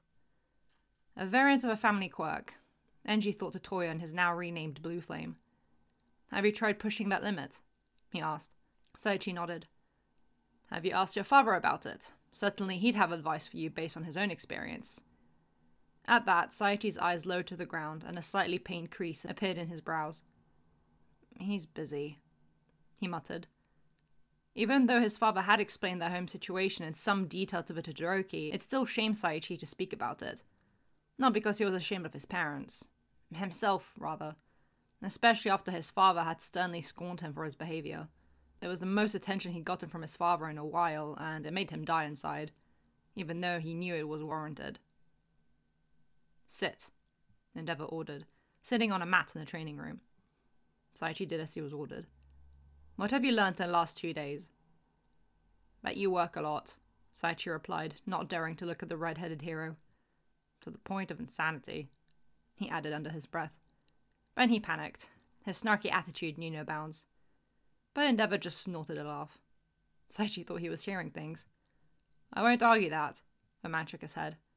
And yet, despite working so much, I'm able to make time for my family. I make sure I'm always present for my kids. Saichi's eyes flickered up to the fiery blue ones, not understanding why this was being brought up. Why is it Snatch can't do the same for you? Shivering heat crawled up Saichi's back and shoulders. He took it as an accusation. I'm not neglected, he snapped, angry and defensive. He has to provide for Mum and me. He's a good dad. Endeavor raised a hand. Clearly, Saichi had needed to defend his father before. I'm not saying he's not, he shot back sternly. Answer my question. Saichi faltered, then bit his lower lip. For a moment, he said nothing. I told him not to worry about me, he breathed out, head lowered in shame. Mum, she got really bad in middle school. Before she could be at home, but then she had to be permanently hospitalized. Dad started picking up more work, but he still tried to look after me. I saw it tired him out, coming home from work only to have to look after the house and me. Enji felt something sting in his chest. That felt familiar. So I told him I could look after the house and myself. I can cook and clean, I don't need to help with my studies, that he could focus on being a pro hero, Saichi said, starting to feel small and stupid. I wanted to take on my part of the burden instead of being one. Mama and Papa are busy. His little daughter's voice from so long ago was all Enji heard as a teenager admitted his troubles to him. Children are so sensitive to their parents' struggles. And suddenly, Enji understood every worry and reassurance Harrow had ever worded to him. Taking care of our children is not a burden. Saichi's eyes lifted to look at Endeavor as he spoke. It's our responsibility as parents. You shouldn't feel any of this as your burden to shoulder. You're only a child. Saichi scowled. Easy for you to say, he snapped, getting riled up again. Endeavor blinked. Saying anything would ruin the flow. It was best to let Saichi rant. You're filthy rich. You can afford a huge home, to have 4 kids, a chauffeur. Most of us can't. You can't possibly get our situation. How could Endeavor ever understand that it was Saichi's fault his mum was in hospital? Enji wasn't offended. He was used to the assumptions. Being 20-odd years in the pro-hero business as a number 2 led to a conflicted mess of praise and criticism.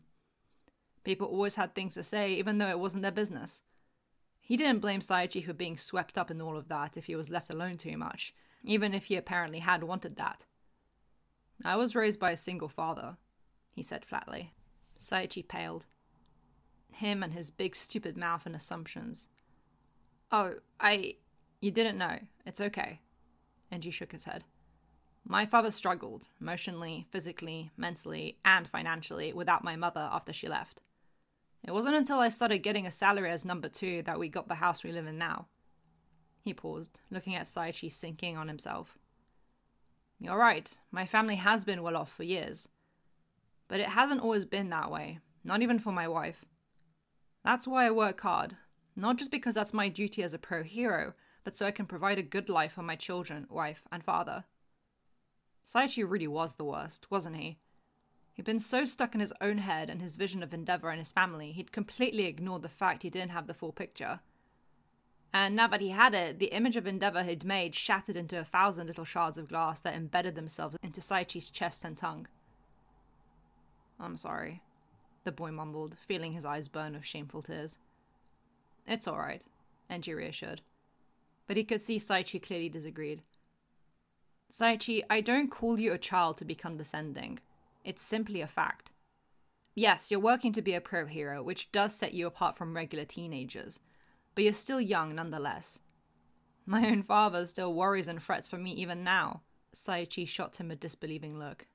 "It's true," Enji added with a small smile. "To your parents, you'll never stop being a child. It's okay, and you're right as a child, to ask for your father's attention. You're not a burden for that." Saichi looked to the floor. He wasn't sure if he could believe that so easily. But at the very least hearing it, especially from Endeavor of all people, being told he wasn't a burden for being a child, it eased a restlessness Saichi had lived with for a long time.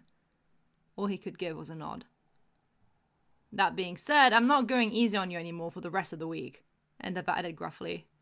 "You've been going easy on me?" Saichi cried. He wasn't going to survive this week.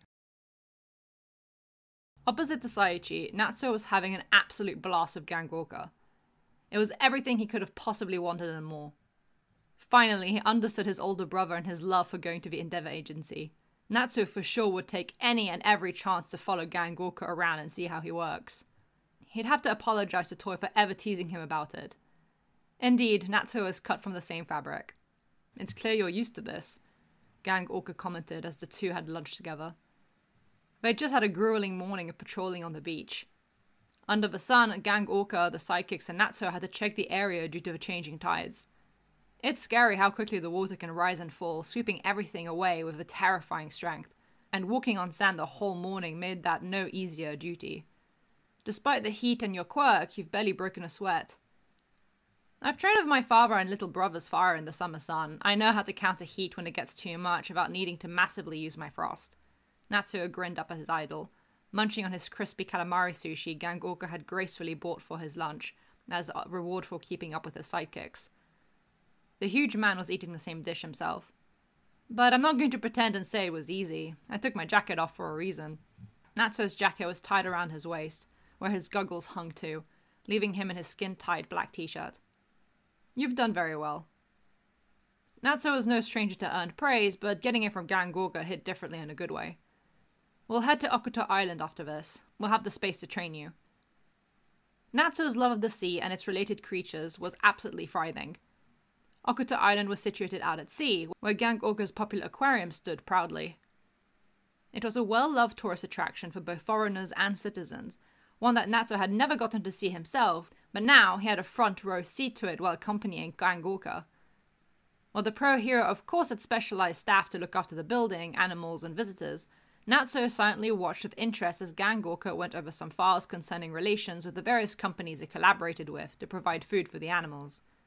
A lot of little details like that is what Natsuo took notice of, things he hadn't thought of as pro-hero work.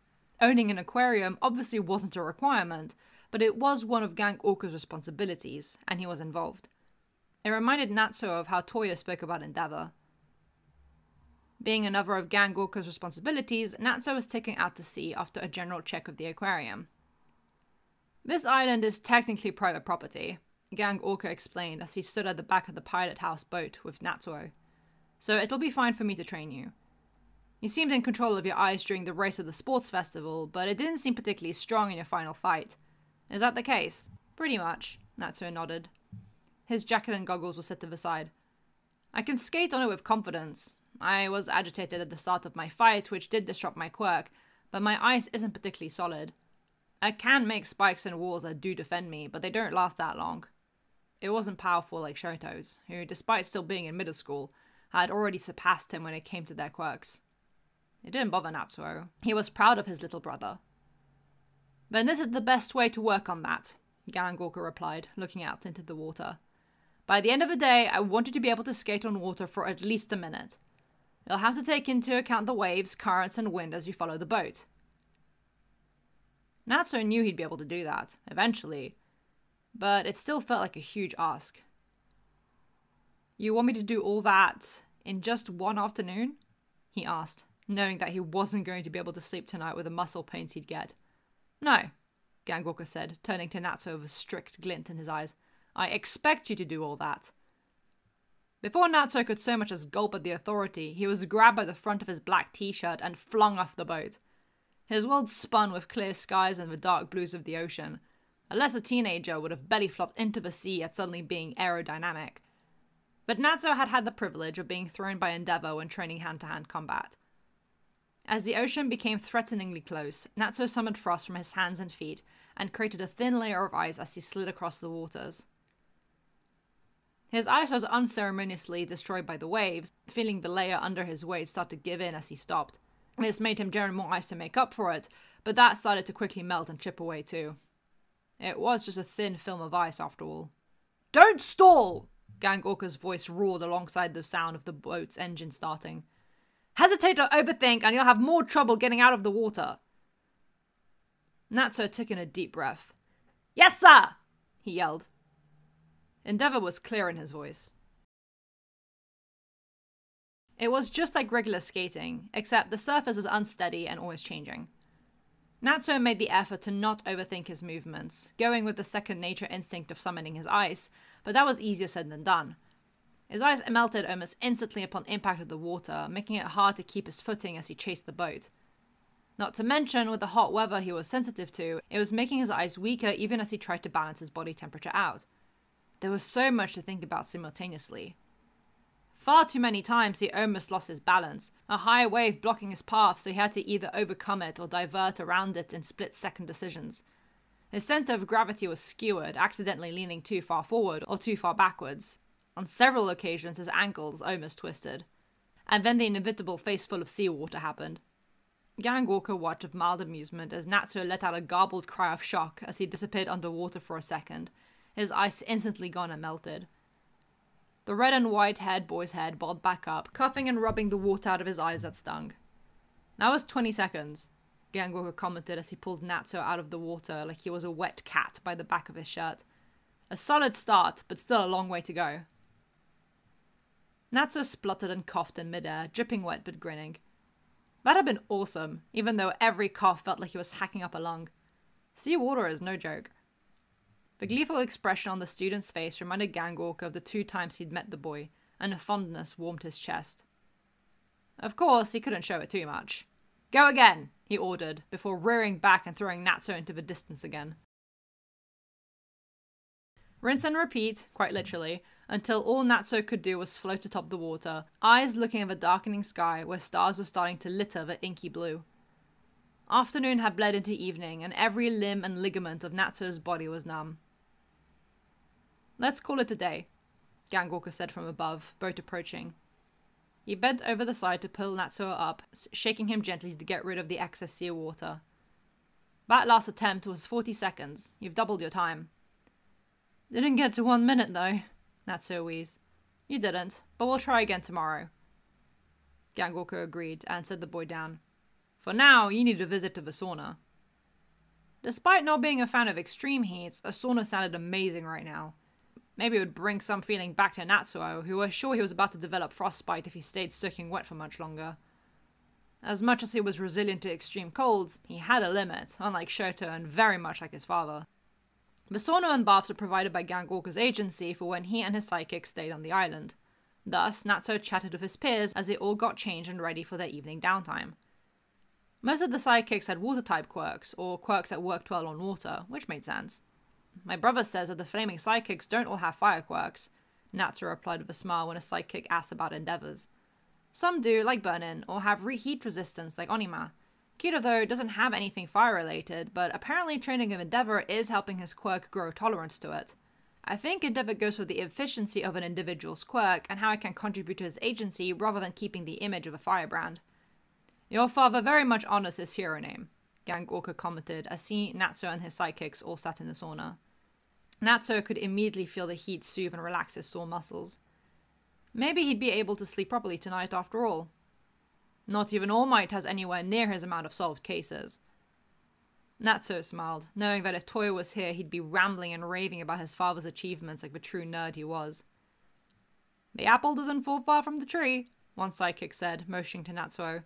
For a kid your age, you're very hard-working. I don't think you complained once the entire time you were training this afternoon. Natsuo laughed a little at that, embarrassed at the compliment. Typical Todoroki.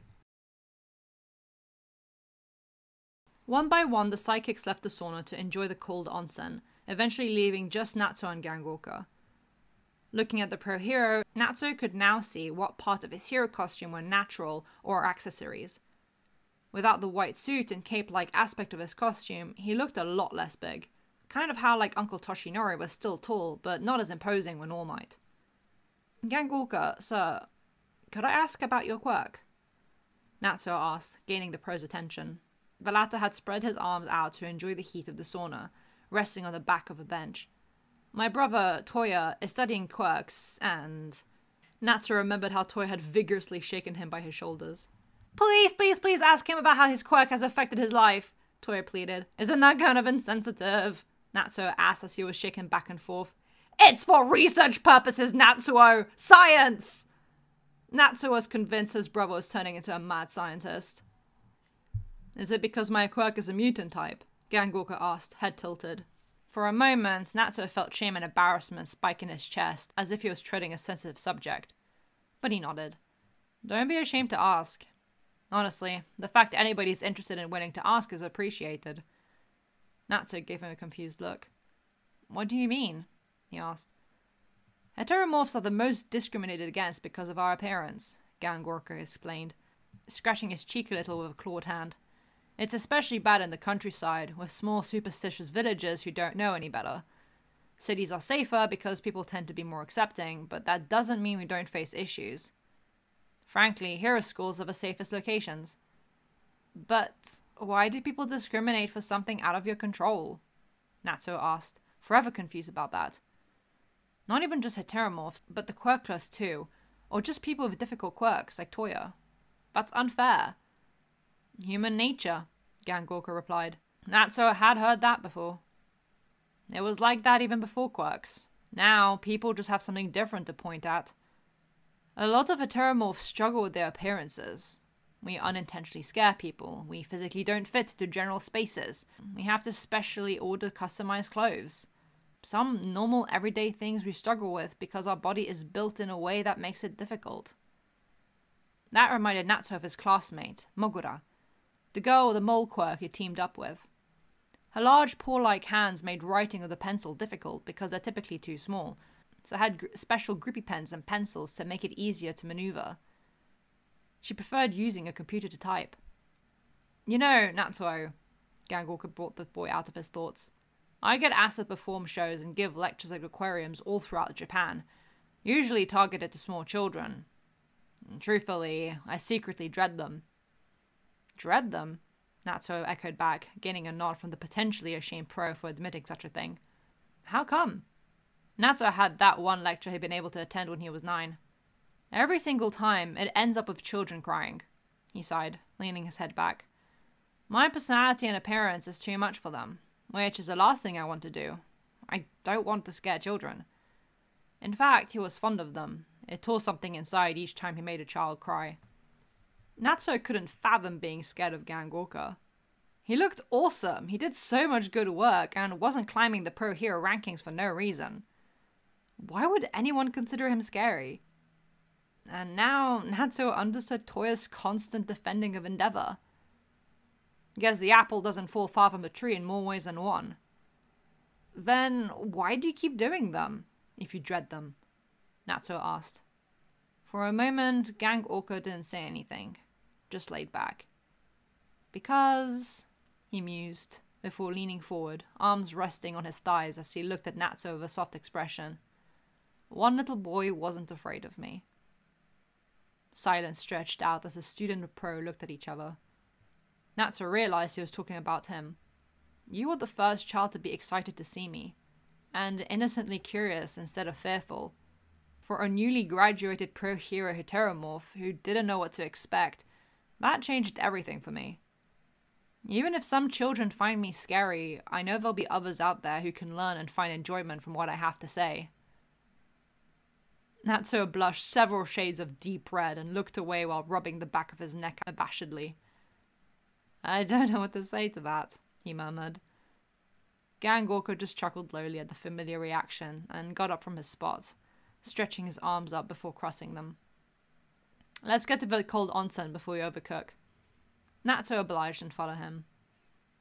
Are you alright with me telling my brother what you said? Natsuo asked once they'd cooled down. I don't want him to write about anything that would impede on your privacy. If it is of use to his research, you may tell him what you wish, the man told him. Natsuo hummed at that as the two enjoyed the soothing summer night air alongside the cool water. Sir, what do you think can be done to stop discrimination? Natsuo asked, eyes closed and head rested on crossed arms at the end of the water. He heard the pro-hero let out a heavy sigh of thought.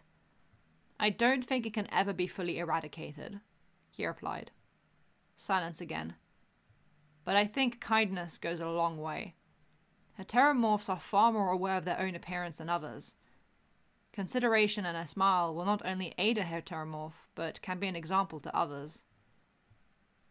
Kindness. Huh. Natsuo could be kind. Safe to say, when Saichi and Natsuo saw each other once the internship had finished, they both looked wrecked. Endeavor hadn't lied about not going easy on Saichi for the rest of the week, and Gangorko made sure that Natsuo got used to the sensation of being thrown into the open ocean. Aizawa blinked at his top two students' disheveled appearances. Looks like your internship was educational, he commented fatly. That's one way to put it, Natsuo replied with a tired grin. I thought I was going to die, Saichi added. Never again would he badmouth the number 2 hero. Good, because you're all going to the training hall to show me your improvements from this week, Aizawa said before addressing Natsuo as the others left to get ready. Todoroki, Ectoplasm wants to talk to you. Aye? Natsuo blinked. Indeed, once they had all headed to the training room, Ectoplasm was awaiting the Todoroki boy. Natsuo didn't really know much about Ectoplasm, nor had interacted much with him in general, so he didn't know what to expect. Todoroki, I finally found the time to see you, the OA teacher said. I don't mean to single you out, but I wanted to speak to you about your clone move during the sports festival. Admittedly, Ectoplasm was a little surprised at how Natsuo absolutely beamed at the ice clone being brought up. That was my brother's idea, the teen chirped, proud of that fact. I see, it's an interesting one. Ectoplasm nodded. Tell me, how much control over your ice do you have to manipulate its shape? Natsuo raised an eyebrow. I haven't really experimented with that. The ice clone was the first time I tried, he admitted. I thought that might be the case. I want to help you refine that idea. I think it could be a practical and useful move to master. Oh, Toy was going to be over the moon when Natsuo told him.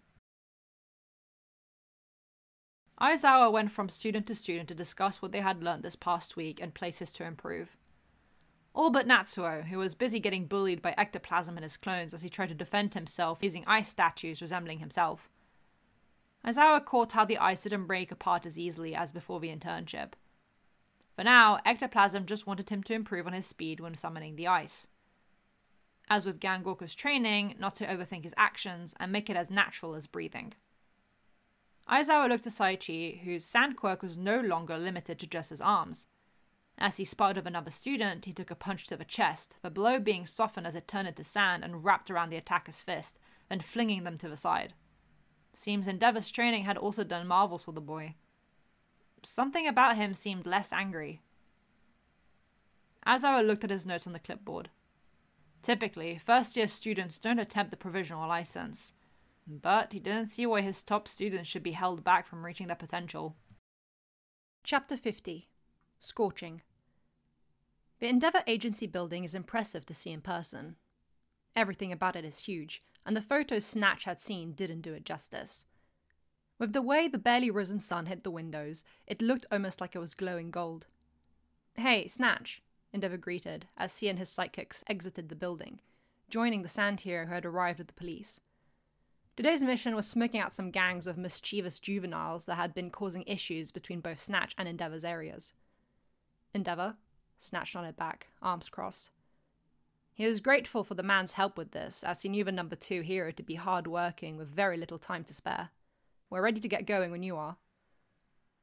The rest of the day was a grueling wild goose chase that left both the flaming sidekicks and the police force wheezing. Thankfully, with the teamwork between the various authorities, they were able to track down the troublemakers eventually. Trying to find juvenile delinquents who didn't want to be found was enough of a challenge as is, but keeping up with Endeavour added to the intensity of it. The man simply didn't stop. Snatch found it hard too, yet he did his best to keep up with the man. And credit where credit is due, he did, Endeavour noticing the similar intense stare of focus Snatch shared with his son. "I have to thank you for training Saichi," Snatch said at the end of the day, when they finally took the time to sit and drink water so neither of them would pass out of thirst. He told us about it when we visited his mother. He described it like it had been a death sentence, but clearly it did him some good. His teacher noted his improvement using his quirk. "Sirocco is a great student," Endeavour nodded after taking a gulp of water. "Complains all the time, but his actions speak louder than his words. It was just a question of guiding him where to focus his efforts." "Something I should have been doing," Snatch sighed, looking dejectedly off to the side. Endeavour kept his bottle to his mouth as he considered his next words. "Your son told me about what happened. Him telling you not to worry about him," the red-headed hero admitted, gaining a glance from the mustached man. "Before I became a father, I got advice from a fellow pro-hero father on how to balance time between being a pro and father. That helped me a lot, but he didn't have a wife in an intensive care unit. Our situations are different." Snatch nodded, looking saddened. He worked hard as a pro, and it paid off in many ways, but his wife's hospital bills were too much. And even after all this time, still no suitable donor. It didn't help that she had a rare blood type that minimized matches. When Saichi had claimed he could take care of himself when he was in middle school, Snatch had wanted to believe him.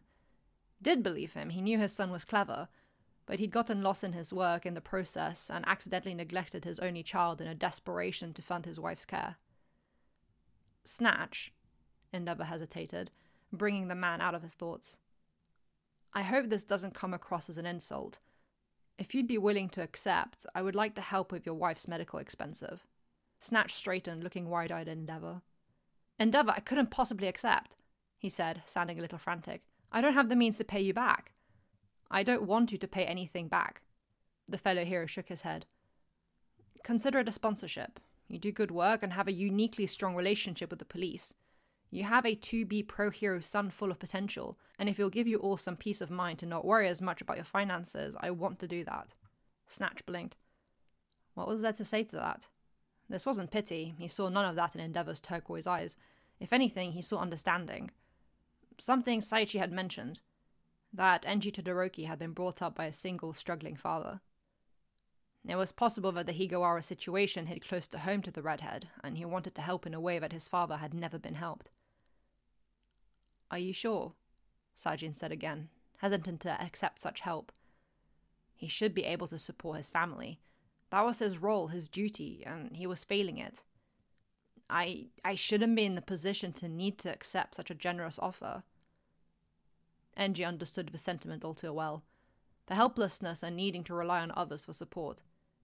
It was humiliating for men like them, even though it's such a naturally human thing. If Enji could open that door to make people like himself and Snatch be willing to reach out and accept help, then he'd try. Awkwardly, but well-intentioned, he placed a hand on Sajin's shoulder. "From one father and husband to another, you have every right to want to spend worry-free time with your family." He looked at the sandy-haired man with as soft of a look Endeavour could muster when he's not at home. "Please let me help you." Asking permission to help wasn't something Snatch was used to. He was used to doing all the helping and being called for in the middle of the night. With burning eyes, he gave a small nod. "Your brother's really cool," Shoto grinned to Tenya as they watched a video of Ingenium on the older boy's phone. "I get why you want to be like him." His friend beamed, clearly proud. 2 more years and we'll have our chance to get into UA, the boy said with a soft elbow nudge to Shoto. "I can't wait. I've been training with my family, and I'm more than sure that I can get in. You definitely will, no doubt." "Natsu says that too," Shoto hummed, smiling at the taller boy. "He says I should get in through recommendations." The 2 middle schoolers, one in a summer uniform and the other in All Might merch, walked down the main street of the town, planning on stopping at a convenience store to get some orange juice for Tenya before they'd head to the park to do some laps together. Of course, that would mean Shoto being left in the dust as Tenya bolted, but that's something that had been the case since they were little, so it didn't bother Shoto. I agree with him, you should. Tenya nodded as the automatic doors opened with a pinging sound, his red eyes scanning for the drink section. For all your shenanigans, you have exceptional abilities and deserve that recognition, he said with a swipe of a chopping motion. Plus, there's prestige to it. I don't care much for prestige. I get plenty of that just being Endeavor's son, Shoto shrugged, a slightly sour tone as he remembered the very few interactions he had with strangers. Toys, bullies, those random elementary students that only cared that he was Endeavor's son. If that's what prestige was, Shoto didn't want it. I want to become a pro hero that makes people smile and feel better when I come to help. My popularity at school doesn't help that. But recognizing your abilities does, Tenya argued as he reached out for 2 orange juice bottles, scanning the labels to see which would be the best fit for him. If people trust your skills and intellect, they'll feel reassured, like with All Might. Reassured. Shoto liked that word. It's how All Might, or his Uncle Toshi, made him feel. The two-tone-haired boy smiled. I guess you're right, he mused, hands in one of his many All Might hoodies. And I do like All Might. I'm well aware, Tenya laughed, putting one of the bottles back as he chose which he preferred. Are you going to get anything? He asked, looking at his shorter friend who scanned the drinks with a hum. He picked out a green tea drink. He enjoys the traditional flavors. Green flashed and crackled in the Endeavor training room, Toy squinting and covering his eyes as Vernon did various moves and experimentations with her blazing hair quirk. Different shaped weapons, as large as she could make them, or as small as possible. How far she could throw them, how much damage they could do. All the things she'd already trained, but now for the purpose of Toya's research paper, rather than for taking down villains. Good enough for ya? She chirped, as her green fire spear left significantly deep cracks all along the training room walls. Easily fixed for the Endeavor agency, and impressive that her fire was dense enough to do that. Not as impressive as Endeavor, of course, but very few could compare. To Toya, anyway. Yeah, perfect, Toya grinned, giving the woman a thumbs up, the other hand holding his phone he was filming with.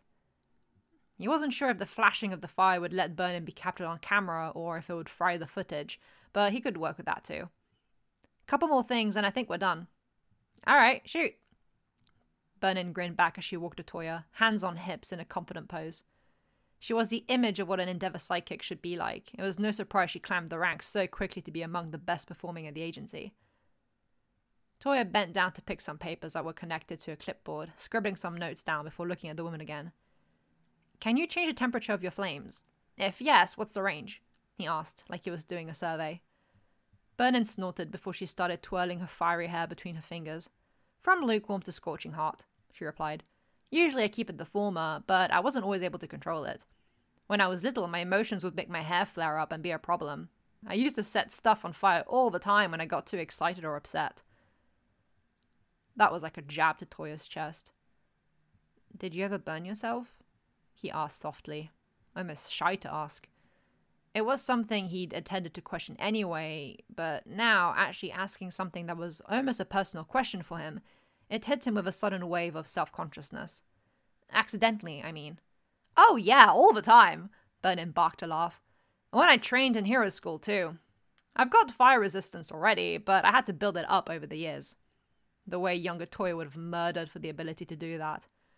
Current Toya, though, sparkled at the revelation. That's so cool, he said with a slight bounce on the ball of his feet. Vernon raised an eyebrow. What's cool? She asked, confused as to what anything she just said was cool. Building tolerance, Toya clarified, blue eyes twinkling in awe at the woman. I think that's my favorite skill I've seen from everybody so far.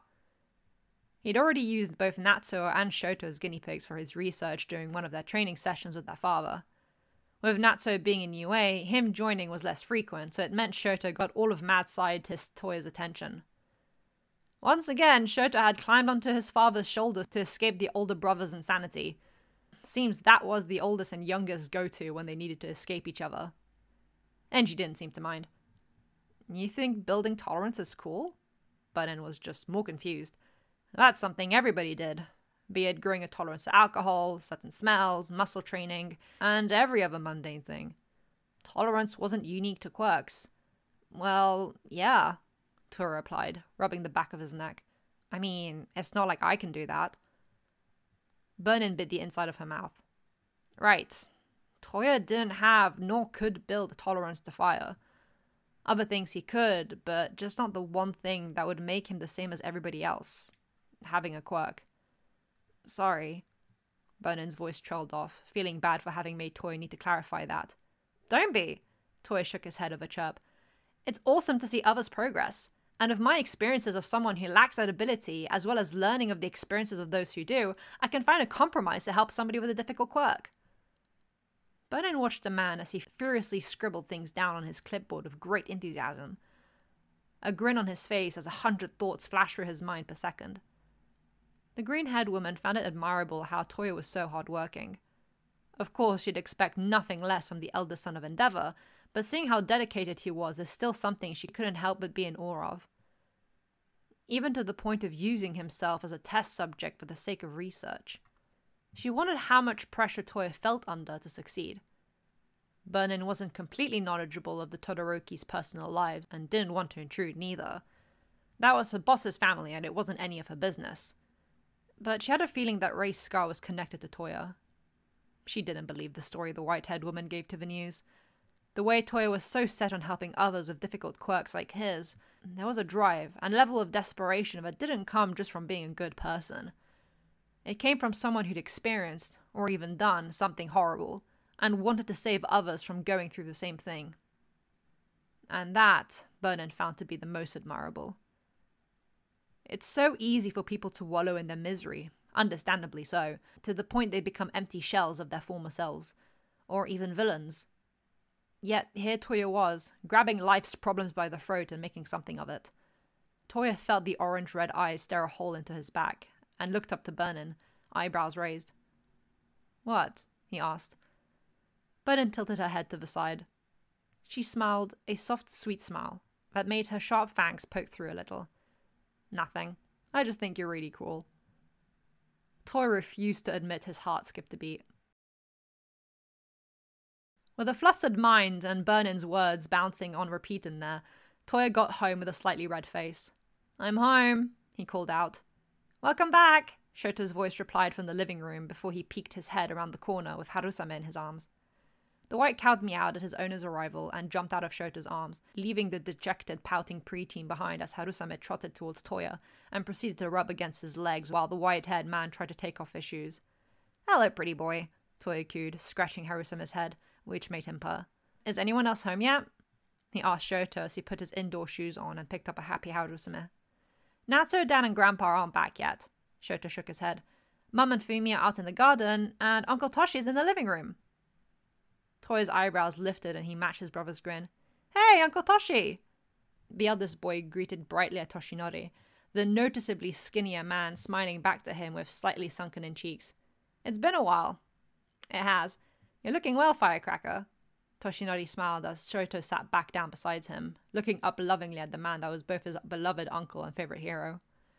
Shoto's been telling me about your research. Apparently, he's been your guinea pig. Unfortunately, Shoto huffed. You should be honored. Toya stuck his tongue out to his little brother before plopping down into the armchair. There was tea on the coffee table, as well as various snacks that Ray had prepared. Uncle Toshi, your appearance. Are you okay? Toshinori gave him a soft smile. As okay as I can be. My injury has taken a lot out of me. I can't eat much of anything, which eats away at my muscle, he explained, a hand on Shoto's hair as the boy leaned into his uncle's side, the uninjured one. My time limit as All Might diminishes every week, which, as you can imagine, isn't great. I'm grateful your father and Sir Naitai are working so hard to make up for my shortcomings. How is Sir Naitai? We haven't heard from him in a really long time, Shoto asked, peering up at the tall blonde. Despite shrinking in width, he was still as tall as ever. He's doing good. He set up an agency and already has 2 sidekicks. Centipede and a new per-hero, Bubble Girl. She just graduated, Toshinori explained.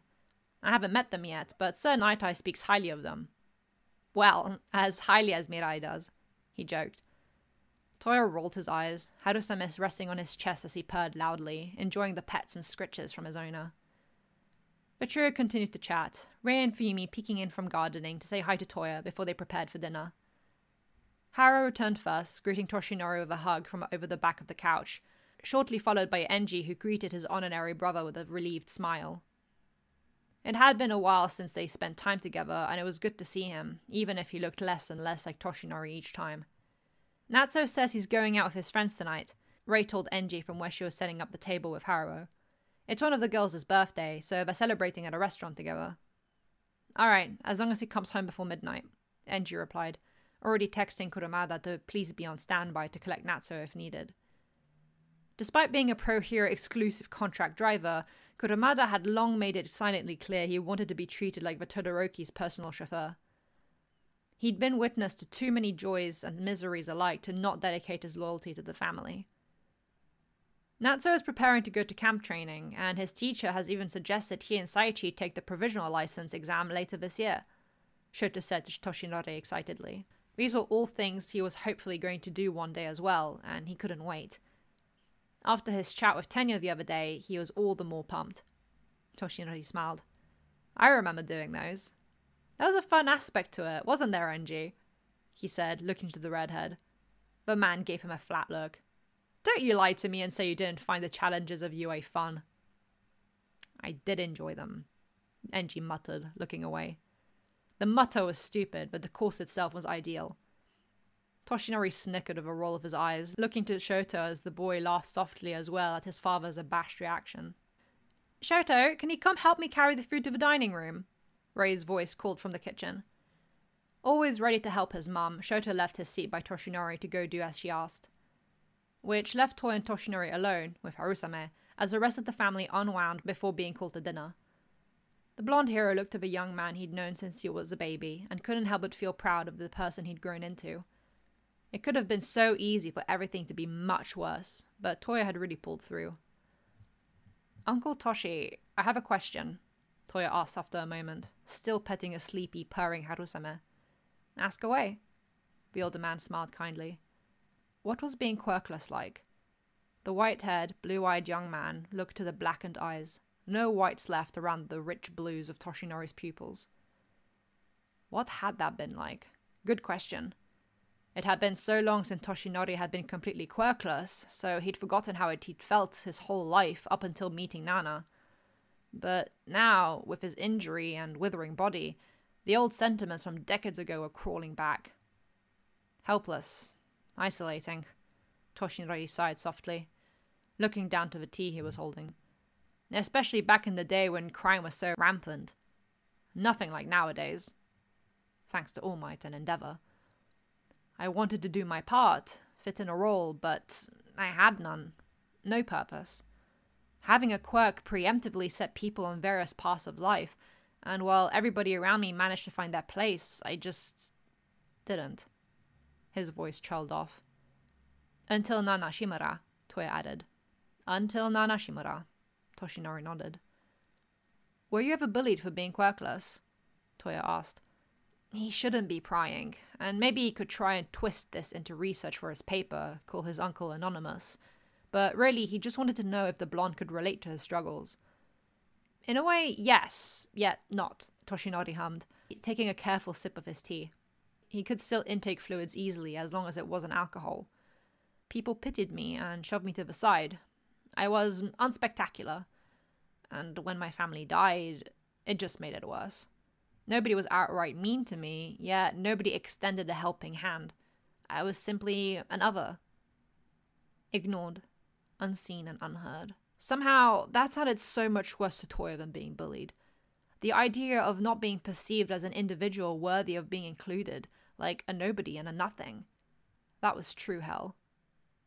Those sentiments, while not the same, Toya could sympathize with and understand them. And it just made him think about how many more people out there felt that way, yet didn't have a family like his. No support or consideration. No means to better their lives. Just stuck. Those things are what drove Toya to succeed. I know it's ambitious, but I don't want anybody to ever feel like that, Toya murmured, looking to a happy Harusame who looked like he could have been smiling.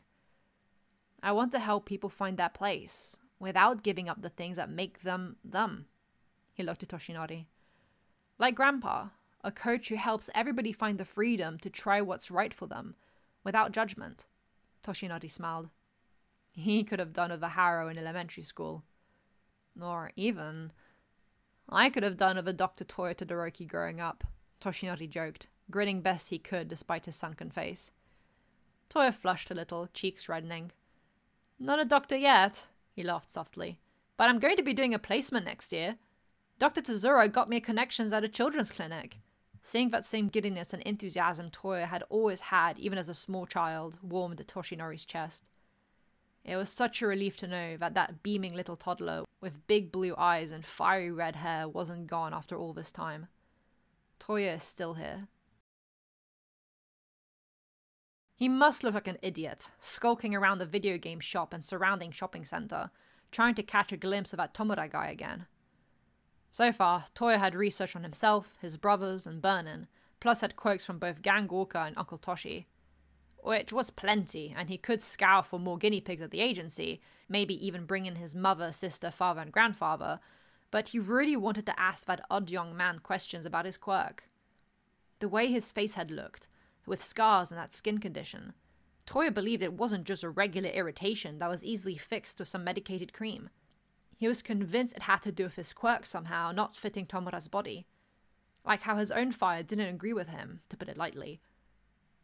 It's why he was walking in circles, trying to catch a glimpse of the scruffy-looking young man. You again.